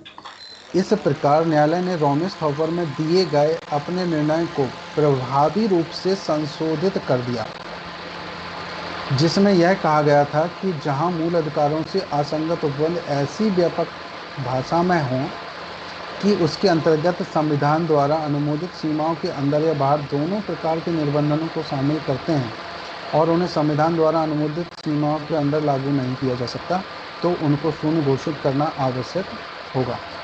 तो ये इस केस के थोड़े से अंश थे। इसकी और डिटेल आप चाहें तो बुक से एक बार जरूर कंसल्ट करके इसको आप पढ़ सकते हैं। इसमें और भी सारी चीज़ें आपको देखने को मिलेंगी। इसी से संबंधित एक केस और था, स्टेट ऑफ बॉम्बे बनाम यूनाइटेड मोटर्स, इसी से रिलेटेड है। अगला जरा ध्यान दीजिएगा, मैं एक केस को और दिखाना चाहूँगा आपको यहाँ पर, कि हेतो होलोहान बनाम जाचीलू। इस केस पर थोड़ा सा जरा ध्यान दीजिएगा। इस मामले में दल बदल अधिनियम द्वारा संविधान में जोड़ी गई 10वीं अनुसूची के पैरा 7 को असंवैधानिक घोषित कर दिया, किंतु यह निर्णय दिया गया कि उसे निकाल देने से पूरे अधिनियम पर कोई प्रभाव नहीं पड़ता और वह विधिमान बना रहेगा। पैरा 7 के अधीन स्पीकर का निर्णय दल बदल के प्रश्न पर अंतिम बना दिया गया था। तो जो आपने 10वीं अनुसूची देखी, ये भी देखिए इम्पोर्टेंट है। 10वीं सूची के बारे में डायरेक्ट क्वेश्चन पूछा जाता है और उससे रिलेटेड ये केस है। तो इस केस को भी आपको थोड़ा सा ध्यान रखना है। और यहाँ पर जो आप प्रिंसिपल पढ़ रहे हैं वो प्रिंसिपल कौन सा था, डॉक्ट्रिन ऑफ, ऊपर बता दो ना जल्दी से, सेवरेबिलिटी, यानी कि पृथक्करणिता का सिद्धांत आप यहाँ पर पढ़ रहे थे। चलिए अब हम आगे यहाँ पर डिस्कस करने वाले हैं। नेक्स्ट जो यहाँ पर है उसके बारे में, ये केस लॉ आप लोग थोड़ा सा देख लीजिएगा अच्छे से और उनकी थोड़ी सी स्टडी भी कर लीजिएगा। नेक्स्ट हम लोग यहाँ पर बात करने वाले आच्छादन का सिद्धांत, यानी कि डॉक्ट्रिन ऑफ इक्लिप्स की बात करेंगे यहाँ पर। अब जरा ध्यान दीजिएगा, आच्छादन का जो सिद्धांत है डॉक्ट्रिन ऑफ इक्लिप्स में संविधान के अनुच्छेद 13(1) के अनुसार संविधान से पहले बनी ऐसी विधियाँ उस सीमा तक अवैध होंगी जिस सीमा तक वे मूल अधिकारों से असंगत होती हैं। ठीक, 13(1) में ये पढ़ा हुआ है। ये डेफिनेशन किसकी है, जो आर्टिकल 13 का सप्लूस फर्स्ट है उसकी।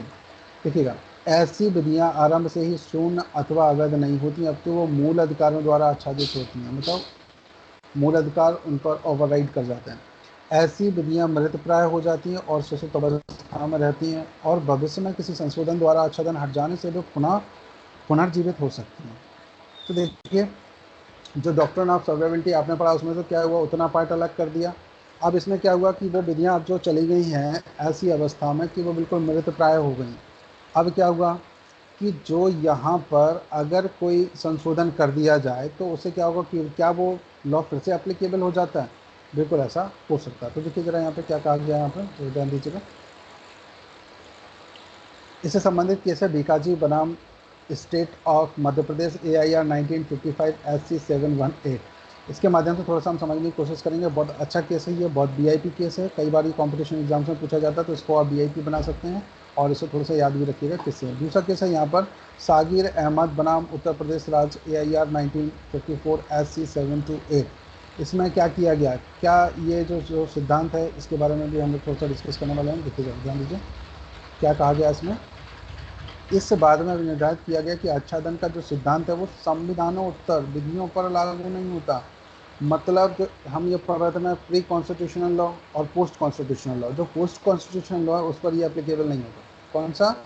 आच्छादन का सिद्धांत। इसकी डिटेल अभी हम पढ़ने वाले हैं। चलिए जरा आगे ध्यान देते हैं थोड़ा सा कि इस लॉ की तरफ हम आपको लेकर चल रहे हैं। थक तो नहीं गए आप लोग? हेलो, नहीं सर। No sir. होना है यहाँ पर, थकना नहीं, बस थोड़ी देर और बचा, बस कंप्लीट होने वाला है, टेंशन मत लीजिए। इंटरेस्टिंग लग रहा है कुछ आपको? Yes sir. Yes sir. नहीं लग रहा? With respect Yes to. sir. लगे Yes ना sir. लगे फिर भी पढ़ना पड़ता है। इंटरेस्टिंग हो या ना हो कोई दिक्कत नहीं है, लेकिन क्या किया जाए। अगर इंटरेस्टिंग ही सब लोग पढ़ेंगे तो सभी लोग पढ़ाई नहीं कर लेते, अपने लोगों की क्या ज़रूरत पड़ती, तो इसीलिए ज़रूरत पड़ती है। चलिए आगे हम यहाँ पे कंटिन्यू करने वाले हैं। नेक्स्ट जरा ध्यान दीजिएगा। हाँ, आप जरा देखिए इसमें जो केस है, इस केस की तरफ हम लोग थोड़ा सा चलते हैं, जरा ध्यान दीजिए। एस मैडम आपको समझ में आ रहा है क्या? साईं बाबा महाराज जी सर. जी समझ सर. में जी आ रहा सर. है? ठीक है, जरा ध्यान दीजिएगा। भीखाजी बनाम मध्य प्रदेश राज्य के मामले में इस समस्या के निराकरण के लिए उच्चतम न्यायालय ने आच्छादन का सिद्धांत प्रतिपादित किया है। इस मामले में एक संविधान पूर्व अधिनियम यानी कि बरार मोटरयान अधिनियम 1947, जरा ध्यान देना, राज्य को मोटर व्यापार को अधिग्रहित करने की शक्ति प्रदान करता है। अब इसके बाद में क्या हुआ इसमें, हाँ अब जरा ध्यान दीजिएगा। अधिनियम जब बना था तब विधिमान्य था, किंतु 1950 में संविधान के लागू होने पर वह शून्य हो गया, क्योंकि यह उपबंध अनुच्छेद 19(1) का उल्लंघन करता था, जो नागरिकों को जीविका, पेशा, व्यापार या वाणिज्य करने का मूल अधिकार प्रदान करता है। परंतु सन 1951 में संविधान के प्रथम संशोधन अधिनियम द्वारा अनुच्छेद 19(1) में संशोधन किया गया और राज्य को किसी व्यापार में एकाधिकार सृजित करने की शक्ति प्रदान कर दी गई। उच्चतम न्यायालय ने यह निर्धारित किया कि संशोधन के परिणाम स्वरूप मृत प्राय पुनः सजीव हो उठती है, क्योंकि संशोधन ने उस पर से मूल अधिकार के आच्छादन को हटा लिया और विधि को सभी दोषों एवं अयोग्यताओं से निर्मुक्त कर दिया गया। ऐसी विधि केवल कुछ समय के लिए मूल अधिकारों द्वारा आच्छादित हो जाती है, किंतु जैसे ही उस पर से आच्छादन हटा लिया जाता है वह सजीव हो उठती है, तो वह उसी दिन से परिवर्तनीय हो जाती है। ऐसी विधि को फिर से बनाने की आवश्यकता नहीं होती। ये ध्यान रखना। आप कौन सा पढ़ रहे थे? Doctrine of Eclipse. इससे संबंधित कौन सा केस था? थोड़ा सा एक बार बोल के बता दो ना आप लोग। चलो अच्छा, देखिए ये लगा हुआ कौन सा था? भीखाजी वर्सेस मध्य भीखा प्रदेश जी. राज्य। गुड, चलो कम से कम आप लोग यहाँ पर हैं, ये तो बात कंफर्म हो गई है। आप लोग पढ़ भी रहे हैं, ये भी कंफर्म हो गई है ना। चलिए, कल आपको पता है प्रियंका मैडम ने एक प्रिंसिपल डेवलप किया था। प्रियंका मैडम पता है आपने कौन सा डेवलप किया था? सर जब किसी कौन की सा? आवाज़ ना आए, जब किसी के गला खराब हो, तो हमें कोल्ड ड्रिंक और पेटीज़ खा लेनी चाहिए, मतलब पेटीज़ को खा लेना चाहिए और कोल्ड ड्रिंक को पी लेना चाहिए, तो आवाज़ सही हो जाती है ना मैडम? ऐसे ही कहा था ना कल, आपने अप्रूव भी कर दिया था वैसे। क्या प्रियंका मैडम किया था ना आपने? यस सर, लेकिन मैंने तो पहले भी खा रखी थी, मतलब उसके बाद पढ़ना शुरू किया था, वो तो बीच में ही प्रॉब्लम हो गई थी. अच्छा, तो प्रिंसिपल डेवलप होने में थोड़ा टाइम भी लगता है, ऐसा कह रहे हो ना? ठीक है साहब, हम मान लेते हैं। जरा देखिए प्रिंसिपल मैडम का जरा ध्यान रखिएगा। अगर गला ख़राब हो तो पहले कोल्ड ड्रिंक पी लो, फिर पेटीज खा लो, गला सही हो जाएगा। और हाँ, गला सही होने में थोड़ा समय लगता है, जैसे दवाइयाँ असर करती हैं वैसे ही। ठीक है, ये नया प्रिंसिपल डेवलप किया गया, देखिए कितनी खोज की है मैडम ने। हाँ मैडम, मुझे भी थोड़ा सा भेज दीजिएगा ऐसी कोल्ड ड्रिंक और पेटीज। जी मैडम। चलिए अगला अगला जरा जरा ध्यान ओके देते हैं हम सर. लोग नेक्स्ट नेक्स्ट प्रिंसिपल पर। आ जाइए। अब हम बात करेंगे यहाँ पर अधित्याग का सिद्धांत, यानी कि डॉक्ट्रिन ऑफ वेवर्स की बात करते हैं यहाँ पर। अधित्याग का सिद्धांत क्या होता है, इसके अनुसार हम लोग चलते हैं, जरा ध्यान दीजिएगा यहाँ पर। अधित्याग का सिद्धांत के अनुसार कोई भी व्यक्ति संविधान द्वारा प्रदत्त मूल अधिकारों को स्वेच्छा से नहीं त्याग सकता है, इससे अधित्याग का सिद्धांत कहते हैं। क्या कोई व्यक्ति फंडामेंटल राइट्स को छोड़ सकता है, त्याग सकता है? आप अगर इससे रिलेटेड कोई क्वेश्चन आपसे पूछे तो आप बताओगे कहाँ पर लिखा हुआ है ये आर्टिकल? कौन सा पढ़ रहे हो आप लोग? 13। और वहाँ पर प्रिंसिपल कौन सा दिया है? अधित्याग का सिद्धांत, डॉक्ट्रिन ऑफ वेबर का मैटर है। ठीक, इससे संबंधित हम आपको केस लॉज भी बताते हैं, उन केस लॉज को आपको बताना है कि इस केस में ऐसा कहा गया था। तो देखो जरा यहाँ पे ऐसा कि अधिकांश देखा गया है कि अधित्याग का जो सिद्धांत को अमेरिका के सुप्रीम कोर्ट अमेरिका के संविधान की व्याख्या करने में भी लागू करता है और इसका ओरिजिन भी ऐसे ही मानते हैं कि वहीं से होता है। चलिए जरा ध्यान दीजिएगा नेक्स्ट। अगर कोई भी व्यक्ति अपने संवैधानिक अधिकारों को छोड़ने के लिए और अपने को दोषी बनाने के लिए स्वतंत्र नहीं है। कि ऐसा कोई व्यक्ति से कोई बोल दे कि उसने स्वेच्छा से स्वीकार कर दिया कि भाई वो दोषी है। भाई क्यों? कि जिस व्यक्ति ने अपराध किया है वो व्यक्ति को पनिशमेंट मिलना चाहिए, आपको क्यों मिलना चाहिए? कि नहीं साहब मैंने अपने फंडामेंटल राइट्स को छोड़ दिया है और मैंने त्याग दिया, अब मैं नहीं लूँगा। तो ऐसा कोई भी व्यक्ति नहीं कर सकता। ठीक, कौन सा प्रिंसिपल है? अधित्याग के सिद्धांत, डॉक्ट्रिन ऑफ वेबर की हम लोग यहाँ पर बात कर रहे हैं। ज़रा ध्यान दीजिएगा। कई लोग ऐसे करते थे कि किसी ने अपराध किया, कोई दूसरा व्यक्ति स्वीकृति दे देता है और उसके आधार पर उसको वो हो जाए, तो वो क्या कर रहा है? अपने फंडामेंटल राइट्स को त्याग रहा है। तो ऐसा कोई व्यक्ति नहीं कर सकता। जरा देखिए इसमें रिलेटेड जो केस है वो कौन सा है? बैराम खुर्शीद बनाम बॉम्बे राज AIR 1955 SC 146 का ये केस है। ठीक है, चलिए जरा ध्यान दीजिएगा। नेक्स्ट केस है इसी में, ये दोनों केस बहुत ही इंपॉर्टेंट है, VIP जरा ध्यान रखिएगा। बैराम खुर्शीद का और दूसरा विशेषर नाथ बनाम इनकम टैक्स कमिश्नर, ये दोनों बहुत ही VIP केस हैं कंपटीशन एग्जाम्स के पॉइंट ऑफ व्यू से। ठीक है, अब आए ना आए वो एक अलग बात है, लेकिन मेरे हिसाब से तो इम्पोर्टेंट है और आपको अच्छा लगे तो याद कर लीजिएगा, नहीं लगे तो कोई बात नहीं।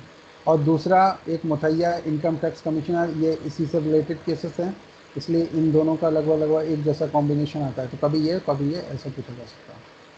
ठीक है, आप ज़रा ध्यान दीजिएगा। अब हम आपको सीधे ले चल रहे हैं यहाँ से इन केसेस के बारे में क्या कहा गया इसकी बात कर लेते हैं थोड़ा सा। देखिए कुछ बुक के अंश हैं जो मैं आपको यहाँ पर दिखा रहा हूँ, ज़रा ध्यान दीजिएगा।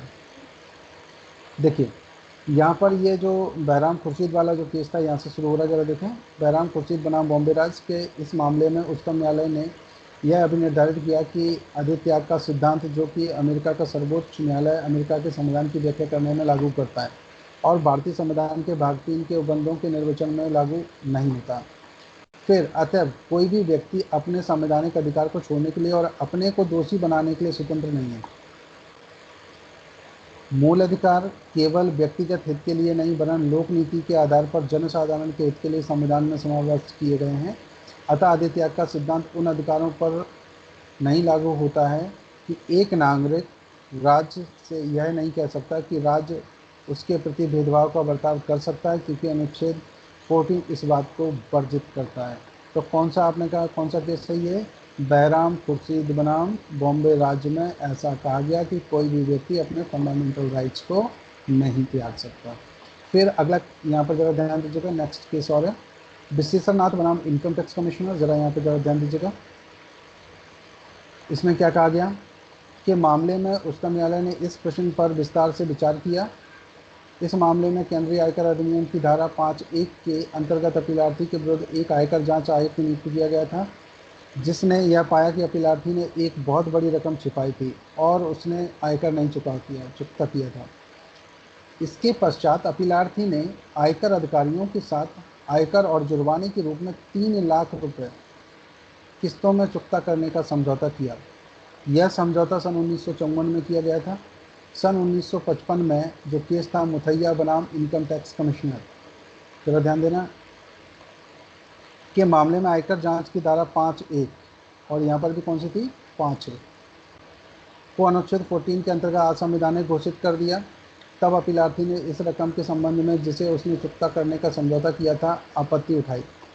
आयोग की ओर से यह तर्क प्रस्तुत किया गया कि यदि यह मान लिया जाए कि उक्त अधिनियम की धारा 5(1) अवैध है, तो भी अपीलार्थी ने आयोग के साथ आयकर चुकाने के लिए समझौता करके अनुच्छेद 14 में निहित अपने अधिकारों को स्वेच्छा से छोड़ दिया है। अतः अब वह इसका दावा नहीं कर सकता। ठीक, जहाँ पर आपने स्वेच्छा से ऐसा कर रखा है, किसी भी चीज़ को पेमेंट का मैटर ना होता, तो मुझे लगता है कि इस केस को चेंज किया जा सकता था। अगला जरा ध्यान दीजिएगा, नेक्स्ट इसी से आगे आप जरा देखिए। उच्चतम न्यायालय ने यह निर्णय दिया कि कोई भी नागरिक संविधान द्वारा प्रदत्त अपने मूल अधिकारों को नहीं त्याग सकता। ये अधिकार न केवल व्यक्तिगत हित के लिए संविधान में निहित किए गए हैं, वरन लोकनीति के रूप में पूरे समाज के लिए प्रतिस्थापित किए गए हैं। ये संविधान द्वारा राज्य पर लगाए गए कर्तव्य हैं और कोई भी व्यक्ति राज्य को ऐसे कर्तव्यों से मुक्त नहीं कर सकता।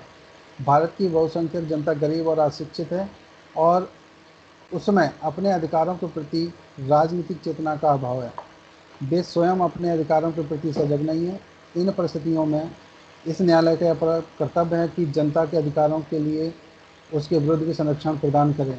तो न्यायालय ने स्पष्ट शब्दों में कहा कि अधित्याग का अमेरिकन सिद्धांत भारतीय संविधान में लागू नहीं होता है। तो दोनों केस के बारे में आपने देखा। देखिए अब क्या होता है, जब कॉम्पिटिशन में ये क्वेश्चन पूछा जाए तो स्थिति आपको थोड़ी सी उलट सी लगेगी, कंफ्यूज करेगी।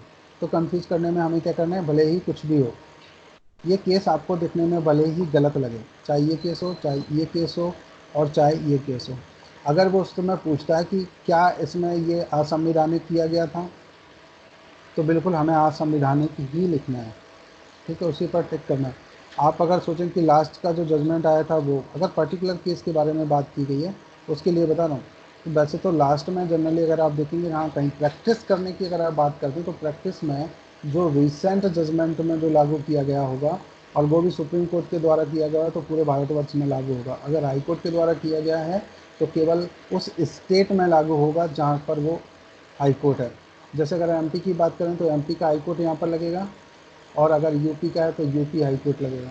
तो यूपी हाई कोर्ट कोई जजमेंट देता तो पूरी यूपी में लागू हो जाएगा, और एमपी का हाई कोर्ट अगर कोई जजमेंट देता है तो पूरे एमपी के सभी न्यायालयों पर लागू हो जाता है। कौन से न्यायालय, जो इसके अधीनस्थ हों हाई कोर्ट पर, हाई कोर्ट से हाई कोर्ट में अप्लाई हो जाए ये कि नहीं कह सकते हैं। हाँ, अगर कोई जजमेंट्स किसी सुप्रीम कोर्ट ने दिया है तो बिल्कुल हर स्टेट की, मतलब भारत के सभी न्यायालय जो हाई कोर्ट हैं उन सभी पर ये एप्लीकेबल हो जाएगा। ठीक है, इस बात को थोड़ा सा ध्यान रखिएगा आपको। चलिए अब हम नेक्स्ट यहाँ पर बात करने वाले हैं, अगले की तरफ चलते हैं, अगले पॉइंट्स की तरफ। संविधानोत्तर विधियाँ यानी कि पोस्ट कॉन्स्टिट्यूशन लॉ की हम लोग यहाँ पर बात करने वाले हैं। तो पोस्ट कॉन्स्टिट्यूशन लॉ कौन सा है, संविधान लागू हुआ उसके बाद जो कानून बने तो क्या उन कानूनों का क्या इम्पैक्ट है, इसकी हम लोग यहाँ पर डिस्कशन करेंगे। चलिए ज़रा ध्यान दीजिएगा, आप लोग यहाँ पर हैं, बोर तो नहीं हो रहे? No sir. हेलो, नहीं? No sir. ठीक है, तो आज कंचन मैडम है क्या यहाँ पर? करण भी हैं? अच्छा, करण मतलब नाम बोलो मैडम, आपका नाम क्या करण मैडम? के एस मैडम, ये कौन है? एक बार नाम याद नहीं आया। ज्योति, ज्योति नाम है सर। ठीक है, चलिए कोई बात नहीं। अच्छा, कंचन मैडम आज यहाँ पर नहीं है, हैं कंचन मैडम? यस सर, है ना। हाँ मैडम, चलिए भिंड में अभी आप क्या बना रहे हैं भैया, हम लोगों के लिए भी ज़रा व्यवस्था कर लीजिएगा, आने वाले हैं उधर। सर आप आओ, बिल्कुल वेलकम है आपको। सच्ची में? तो ये सब लोग आएंगे, पूरी क्लास के लोग? आने दो।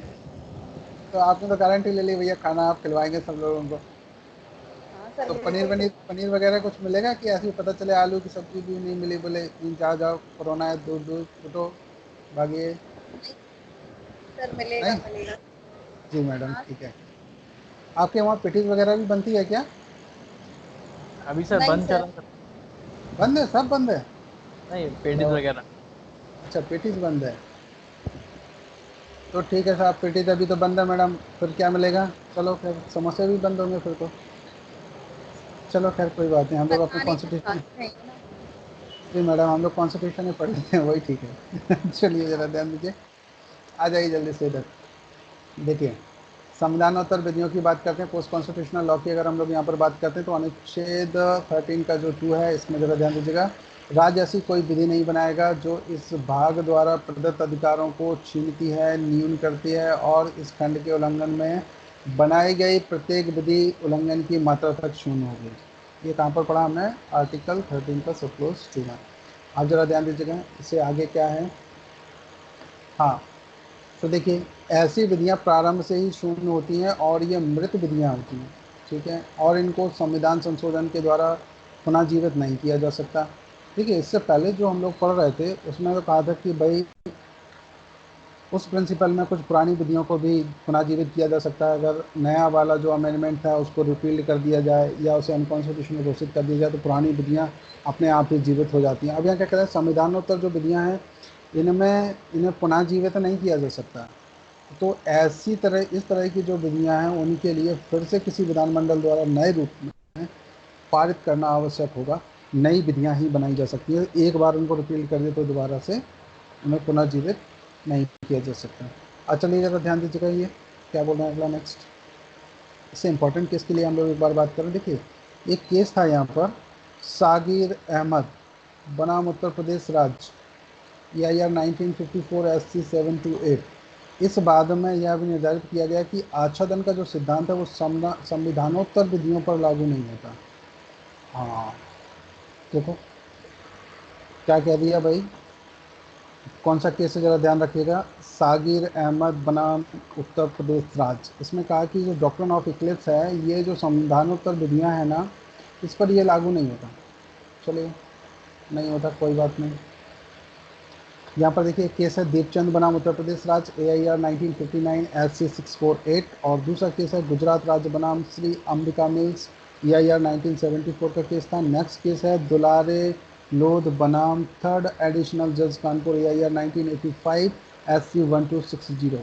ये इंपॉर्टेंट केस थे इससे रिलेटेड। चलिए हम यहाँ पर जरा पढ़ते हैं। इसका मतलब तो सभी को समझ में आ गया ना कि संविधान के बाद जो बनाई गई विधियाँ हैं वो, Yes, sir. और ये ऐसी, हाँ, अगर इन्हें ऐसी विधियां हैं जो कि आर्टिकल 13 का 2 जो है उसके अकॉर्डिंग अगर ऐसी बनाई जाती है तो ये विधियां क्या होती हैं, प्रारंभता ही शून्य मान ली जाती हैं। और 13 का जो 2 है उसमें क्या कहा गया था कि राज्य ऐसी कोई भी विधि नहीं बनाएगा जो इस भाग द्वारा प्रदत्त अधिकारों को छीनती है। इस भाग में प्रदत्त अधिकार कौन से हैं, कौन से अधिकारों की बात कर रहे थे हम लोग इतनी देर से, कोई बताएगा जल्दी से। Fundamental rights. अच्छा, वाह। और कोई राइट्स हैं क्या? नहीं। हाँ बिल्कुल, फंडामेंटल राइट्स की हम लोग बात कर रहे थे। चलिए जल्दी से देखते हैं, बस थोड़ी देर और बने रहिए, कंप्लीट होने वाला है। छीनती हैं या न्यून करती हैं, यानी कि कम भी करती हैं, और इस खंड के उल्लंघन में बनाई गई प्रत्येक विधि उल्लंघन की मात्रा तक क्या होगी, शून्य होगी। आप जरा देखो, और ऐसी जो विधियां बनाएंगे वो प्रारंभ से ही शून्य होती हैं। ठीक, प्रारंभ से शून्य का मतलब तो आप जानते हैं ना, प्रारंभ से शून्य का मतलब किसी केस में कहा गया था माइनर से किया गया contract in void ab initio, wide, void ab किसमें कहा initio। गया पता है, किसी को याद है? सर वो था कॉन्ट्रैक्ट जिन लोगों ने मोहरी पढ़ा था बीबी, ना, मोहरी कॉन्ट्रैक्ट बीबी, है ना। मोहरी बीबी करके सर कोई केस था ऐसे करके। हाँ, मोहरी बीबी बनाम कुछ गोल्ड लोड गंगा का था लड़की ने रोज। वो। अरे वाह, आप लोगों को कॉन्ट्रैक्ट भी याद है, गुड। देखो क्या है ना, देखो आप लोगों ने इतनी अच्छी पढ़ाई की है ना, इतने अच्छे स्टूडेंट्स कहीं और मिल सकते हैं क्या? एक बार बोल के बता दो ना, जैसे क्लास में बोलते थे, एक बार सब्सक्राइब बोल के पे। बता दो। ऐसे नहीं, ऐसे नहीं बोलते, बोलते थे ना, तुम मुझे खून दो मैं तुम्हें यार आज़ादी आजादी दूंगा, दूंगा। देखा कुछ लोग ऐसे जोर से बोलते थे ना क्लास में। अब वो दिन कहाँ गए, वो दिन, एक सॉन्ग है ना ऐसा, कहाँ गए ये वो दिन, है ना, ऐसा कुछ है ना। मेरा नाम, शायद क्या, कौन सी मूवी है वो, जोकर वोकर बन के मेरा आता है, वो नाम गाना जोकर, गाता था, राज है ना। कपूर। अच्छा, राज कपूर, आपको कैसे पता? देखा है सर। इसको, राज कपूर को? अरे वो मूवी में देखा सर। अच्छा, मूवी में देखा है। हाँ, मैंने सोचा राज कपूर देखा है।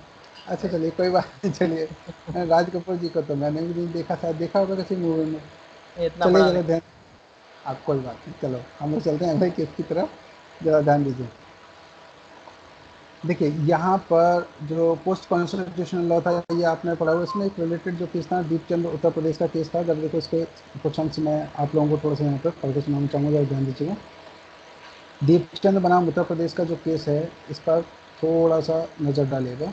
इस मामले में उच्चतम न्यायालय ने सागिर अहमद के निश्चय का अनुमोदन करते हुए अभी निर्धारित किया कि संविधानोत्तर विधि एक मृत विधि होती है और प्रारंभ से ही शून्य होती है। इस केस में भी यही उन्होंने कर दिया। अतः आच्छादन का सिद्धांत इस पर लागू नहीं होता, डॉक्ट्रिन ऑफ इक्लिप्स इस पर लागू नहीं होगा।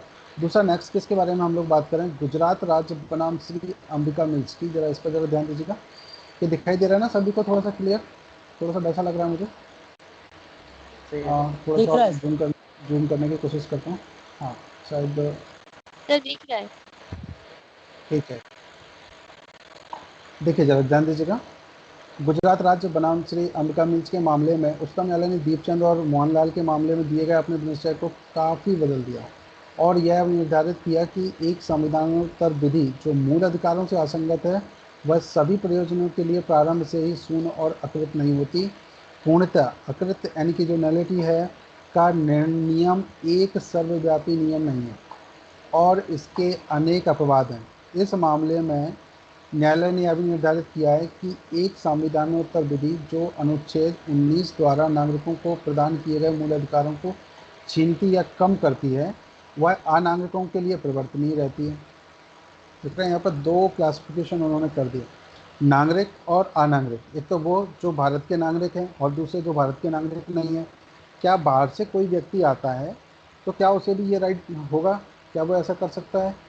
नहीं। नहीं। तो बोले उनके लिए थोड़ा सा अलग अलग अलग बना देते हैं। तो देखिए यहाँ पे क्या किया है, कौन सा केस है, केस को जरा ध्यान दीजिए। गुजरात राज्य बनाम अंबिका मिल्स का केस है, क्योंकि विधि केवल नागरिकों को प्रदत्त अधिकारों के उल्लंघन की मात्रा तक शून्य होती है, अनागरिकों की बात नहीं की गई। आप जरा ध्यान दीजिएगा, अनुच्छेद 13(2) में प्रयुक्त शून्य यानी वॉइड शब्द से तात्पर्य ऐसे व्यक्तियों के अधिकारों के उल्लंघन पर शून्य है जिनका अधिकार कानून बनाकर लिया जा सकता है, किंतु जिन व्यक्तियों को कोई मूल अधिकार प्राप्त नहीं है उनके प्रति संविधानोत्तर विधियों के शून्य होने का कोई प्रश्न ही नहीं उठता। तो इस केस में इन्होंने इनको थोड़ा सा क्लासीफाई कर दिया कि जो लोग नागरिक हैं और जो लोग नागरिक नहीं है उनके बारे में। अब जरा थोड़ी सी और इसकी स्थिति पर जरा ध्यान देते हैं हम लोग। देखिए, नागरिक और अनागरिक की अगर हम एक ही जैसी स्थिति में नहीं है, नागरिकों को कतिपय अधिकार प्राप्त हैं जो अनागरिकों को प्राप्त नहीं है। इस प्रकार यदि यह मान लिया जाए कि एक कंपनी जो नागरिक नहीं है उसे अनुच्छेद 226 के अंतर्गत अपनी संपत्ति के अधिकार के अतिलंघन के लिए न्यायालय में याचिका दाखिल करने और उपचार पाने का अधिकार है, तो भी बॉम्बे लेबर वेलफेयर एंड एक विधिमान कानून है। कौन सा कानून है ये? बॉम्बे लेबर वेलफेयर फंड एक विधिमान कानून है और गैर नागरिकों को पूर्ण रूप से लागू होता है।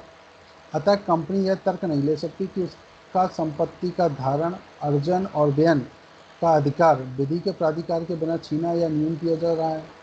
संक्षेप में संविधानोत्तर विधि तभी शून्य या मृत होती है जब वह नागरिकों के मूल अधिकार से असंगत होती है। जहाँ पर अगला जरा इसका थोड़ा सा और पॉइंट्स देखिएगा, जरा ध्यान दीजिएगा थोड़ा सा। ये जहाँ तक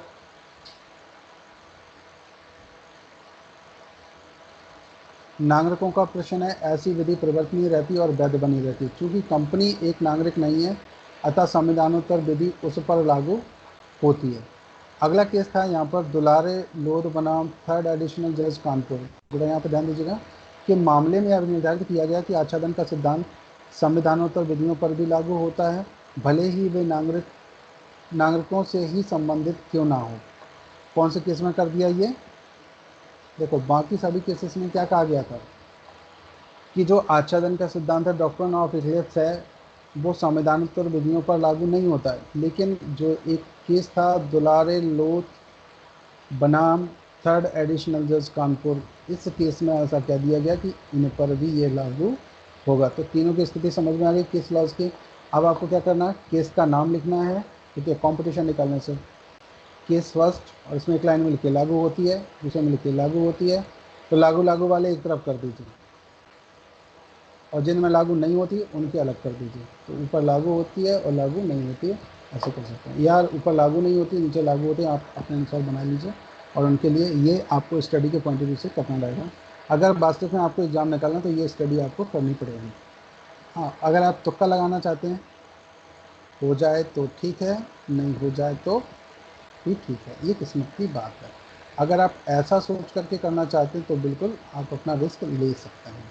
ठीक है गाइस, चलिए जरा नेक्स्ट पॉइंट पर हम लोग यहाँ पर ध्यान देते हैं। थोड़ा सा बचा हुआ है, बस लाइन पर बने रहिए आप हमारे साथ, हम लोग जल्दी से कंटिन्यू करते हैं। संविधानोत्तर विधियों यानी पोस्ट कॉन्स्टिट्यूशनल लॉ की अगर हम यहाँ पर बात करते हैं, तो ये सागिर अहमद वाला केस था दीपचंद का, ये आप पढ़ चुके हैं ऑलरेडी। चलिए जरा ध्यान दीजिए, परिवर्तित विधियाँ कौन सी होंगी उनकी तरफ हम लोग यहाँ पर थोड़ा सा ध्यान देंगे। तो पहले तो हम यहाँ पर बात कर लेते हैं कि लॉ क्या होता है। तो लॉ की अगर हम बात करें तो कॉन्स्टिट्यूशनल जो आर्टिकल 13 का जो 3 है, 3 में ए में जब हम यहाँ पे एक बार नज़र डालेंगे तो उसमें हम एक लॉ की बात करते हैं कि कॉन्स्टिट्यूशनल लॉ कौन से होते हैं।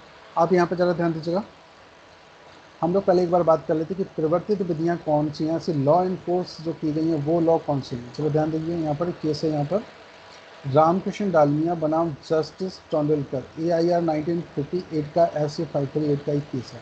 तो देखिए, प्रवर्तित का मतलब है जो प्रेजेंट में, कई बार आप देखेंगे सेक्शन में भी पढ़ते हैं तत्समय प्रवृत्त विधि, ऐसा लिखा होता है ना, तत्समय प्रवृत्त, ऐसे तत्समय, फिर इसके बाद लिखा रहता है प्रवृत्त विधि। ठीक है, तो ये जो प्रवृत्ति विधि वाला जो मैटर है ना, ये प्रवृत्ति विधि क्या होती है, जो तुरंत में लागू हो, उसको हम लोग प्रवृत्ति विधि बोल देते कि जो अभी प्रेजेंट में लागू हो। अब वही बात करें कि प्रवृत्ति विधियाँ कौन सी होती, जो अभी प्रेजेंट में लागू हों, उसमें इनको हम प्रवृत्ति विधियाँ बोल देते हैं। अब जरा ध्यान दीजिएगा, यहाँ पर इससे संबंधित एक और केस है, यासीन बनाम टाउन एरिया, AIR 1952 का केस है ये, और इसमें भी ऐसा कहा गया। चलिए ज़रा ध्यान दीजिएगा नेक्स्ट। इसके बाद जरा ध्यान दीजिए, प्रवर्तित विधियों संबंधित 2 ये केस हैं, इन केसेस को थोड़ा सा हम लोग डिस्कस कर लेते हैं, फिर आगे कंटिन्यू करते हैं। जरा ध्यान दीजिए, हाँ, इन पर जरा ध्यान दीजिए। प्रवर्तित विधि के अंतर्गत वे सभी विधियां हैं जो संविधान पूर्व और वर्तमान विधियां भी इसमें सम्मिलित हैं, जो पहले से चली आ रही हैं। और देखिए, ऐसे लॉ थे जो जिनको समाज ने एक्सेप्ट कर लिया, जरा ध्यान देना, ऐसे कानून जिनको समाज मानता है, तो वो तो जो संविधान के पहले भी थी और उसके बाद इनको लिया गया। अगर हम देखें कि संविधान से पहले कौन सा एक्ट लागू था, तो भारत शासन अधिनियम 1935 लागू था। ऐसा माना जाता है कि इसका 75% जो पार्ट था वो सीधे सीधे कॉन्स्टिट्यूशन में ले लिया गया। तो वो कहाँ से आया भाई, कुछ रूढ़ियाँ होंगी, कुछ प्रथाएँ होंगी, उनसे मिला करके वो बने होंगे, जिनको समाज एक्सेप्ट करता आ रहा है, तो धीरे धीरे करके वो विधि का रूप ले लेती। तो वो अगर पहले से कंटिन्यू है तो आज भी वो कंटिन्यू है, जिसमें कहा गया था कि संविधान के पूर्व हों या संविधान के वर्तमान बाद हों, तो ये दोनों को हम वर्तमान विधियों की बात करें जो प्रेजेंट में लागू हों। तो ज़रा ध्यान दीजिएगा, जो विधानमंडल या सक्षम प्राधिकारियों द्वारा पारित की गई हैं और जिनका निरसन नहीं किया गया, भले ही वे भारत के संपूर्ण या किसी एक भाग में पूर्णतः लागू हों या अंशतः लागू हों, वो परिवर्तित, अंशतः परिवर्तित नहीं है या लागू भी हो सकती हैं। ऐसी सभी विधियाँ परिवर्तित विधि के अंतर्गत आती हैं जब तक कि स्पष्ट रूप से उनको परिवर्तित होने से रोक ना दिया गया हो या रिपील ना कर दिया गया हो। तो वर्तमान जो विधि हैं उनको हम लोग यहाँ पर पदावली का जो क्षेत्र है बड़ा विस्तृत है, और उसके अंतर्गत विधानमंडल या अन्य प्राधिकृत निकाय या अधिकारी द्वारा निर्मित कोई भी क्या क्या होंगी, अध्यादेश हो सकता है, आदेश हो सकता है, उपविधि हो सकता है, नियम हो सकता है, विनियम हो सकता है, अधिसूचना हो सकता है, या व्यक्तिगत विधियाँ भी हो सकती हैं, रूढ़ी भी और प्रथाएं भी हो सकती हैं। ये सभी जो होंगी जो परिवर्तित होने योग्य होंगी, उन सब को हम परिवर्तित विधियाँ बोल देते हैं। ठीक है, इससे संबंधित देखो यहाँ पर क्या कहा गया, इस प्रकार राष्ट्रपति, राज्यपाल द्वारा जारी किया गया अध्यादेश, एक सरकारी अधिसूचना, म्यूनिसिपल निकाय का एक उपनियम, यदि परिवर्तित विधि के उदाहरण हैं, ये सब भी इनको हम परिवर्तित विधियाँ मान लेते हैं। नेक्स्ट यहाँ पर हम लोग यहाँ पर बात करेंगे, जरा ध्यान दीजिएगा। संशोधन विधि विखंडित किए जाने पर पुरानी विधि का पुनर्जीवन हो जाता है क्या? अगर कोई संशोधन किया गया था और उस संशोधन को अगर रिपील कर दिया जाए, फिर से वापस हटा दिया जाए, तो क्या वो विधियाँ पुनः जीवित हो जाती हैं? तो बिल्कुल पुनः जीवित हो जाती हैं।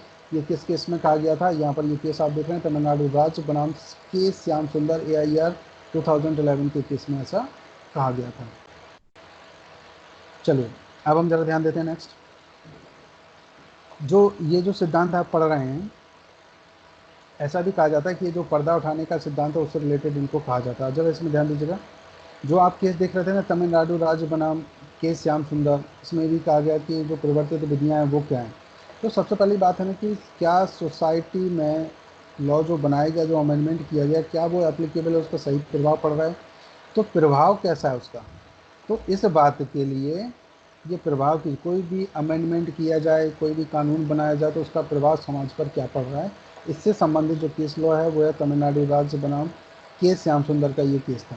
इस केस में यही डिसाइड किया गया था कि जो लॉ एप्लीकेबल है, जो तुरंत चल रहा है, तो क्या वो वास्तविक में सोसाइटी के अकॉर्डिंग है या उसका गलत इम्पैक्ट पड़ रहा है। गलत इम्पैक्ट पड़ रहा है तो क्या वो संविधान के अनुसार बनाया गया है, अगर संविधान के अनुसार नहीं बनाया गया तो क्या उसे अब घोषित करना चाहिए? क्या घोषित कर सकते हैं, या तो शून्य घोषित कर सकते हैं, या उसमें से उतना पार्ट जो कि हमने ऊपर से प्रिंसिपल जो अभी तक पढ़े हुए हैं, इन पार्टों को क्या हटाया जा सकता है? तो कोई भी जब नया कानून बनता है तो न्यायालय उन्हें लागू करने से पहले इन सारी चीज़ों को सोचने का विचार करते हैं कि देखते हैं क्या वो एप्लीकेबल है या नहीं है।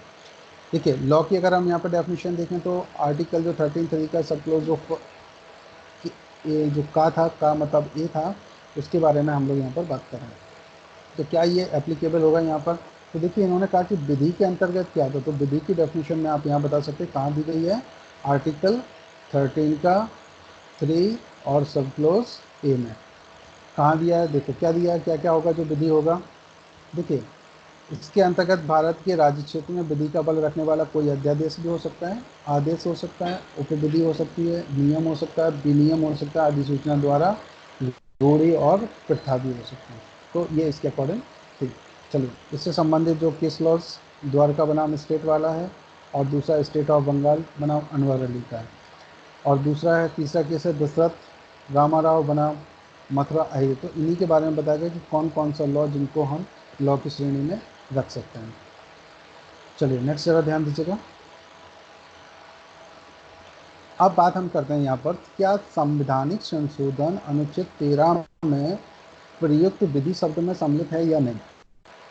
तो संशोधन द्वारा जो विधि बनाया गया तो क्या वो इंक्लूड है कि नहीं। Under the article 13 of the constitution amendment is include or not in the term of law word.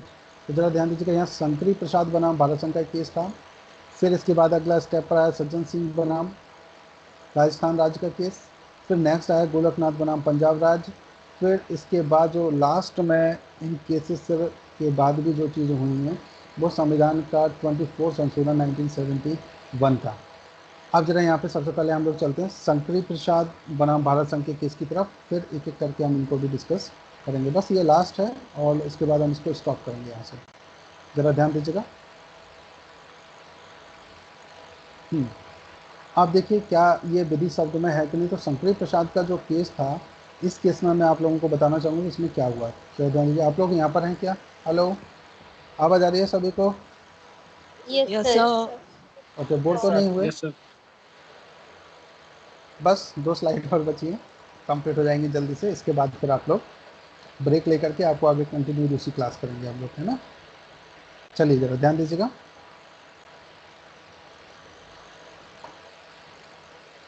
देखिए, ये जो केस है ना यहाँ पर शंकरी प्रसाद बनाम भारत संघ, इस पर एक बार नज़र डाल दीजिएगा ज़रा। शंकरी प्रसाद बनाम भारत संघ के इस मामले में संविधान के प्रथम संशोधन अधिनियम 1951, और जिसके द्वारा अनुच्छेद 31 में 2 और अनुच्छेद 31 बार जोड़े गए थे कि विधि मान्यता की चुनौती दी गई थी। तो अपीलार्थी ने यह तर्क प्रस्तुत किया कि अनुच्छेद 368 के अधीन बनाई गई विधि भी अनुच्छेद 13 में प्रयुक्त विधि शब्द के अधीन आती है, और यदि वह मूल अधिकारों का अतिक्रमण करती है तो उसे अवैध घोषित किया जा सकता है। तो उच्चतम न्यायालय ने इस तर्क को अस्वीकार कर दिया और यह भी निर्धारित किया अनुच्छेद 368 के अधीन संसद द्वारा बनाई गई विधि अनुच्छेद 13(2) में प्रयुक्त विधि शब्द की परिभाषा के अंतर्गत नहीं आती। जरा ध्यान देना, क्या कर दिया इन्होंने, नहीं आती। अब जरा देखिए, क्वेश्चन अगर पूछा जाए, देखो वर्तमान स्थिति भले ही कुछ भी हो, अगर आपसे क्वेश्चन यहाँ पूछा जाता है कि जो शंकरी प्रसाद वाला जो केस था, इस केस में क्या इन्होंने विधि माना, तो यहाँ पर आपको लिखना है कि इन्होंने इसमें विधि नहीं माना। ठीक है, अगला जरा यहाँ पे ध्यान दीजिएगा। नेक्स्ट,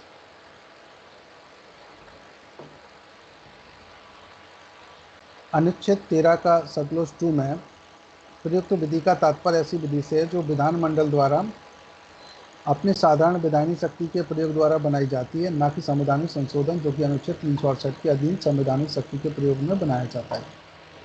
ये कब की स्थिति है, जब ये जो केस यहाँ पर पारित किया गया था, कौन सा, शंकरी प्रसाद बनाम भारत संघ की जो स्थिति थी, उस केस में ये कहा गया था। अब जरा यहाँ पे देखिएगा, ये स्थिति है 13 में 1951 की स्थिति की बात कर रहे हैं, और अभी हम कहाँ पे चल रहे हैं, 2020 में। तो स्थिति बदली जा सकती है, लेकिन अगर क्वेश्चन पूछा जाए तो क्वेश्चन में आपको नहीं ही बताना है। ठीक है, चलिए अब जरा नेक्स्ट हम यहाँ पे देख लेते हैं थोड़ा सा।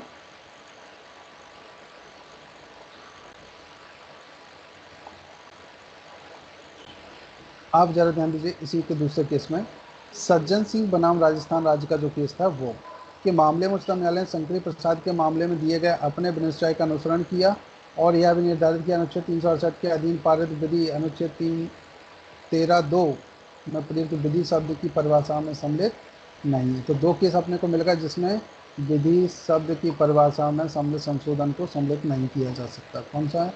सज्जन सिंह बनाम राजस्थान राज्य का। और पहला केस कौन सा था, जरा ध्यान दीजिएगा, शंकरी प्रसाद बनाम भारत संघ। दो केस आपको ये मिल गया जिसमें उन्होंने नहीं माना। कौन सा था? 13 का सब आर्टिकल 2। अब जरा नेक्स्ट ध्यान दीजिएगा,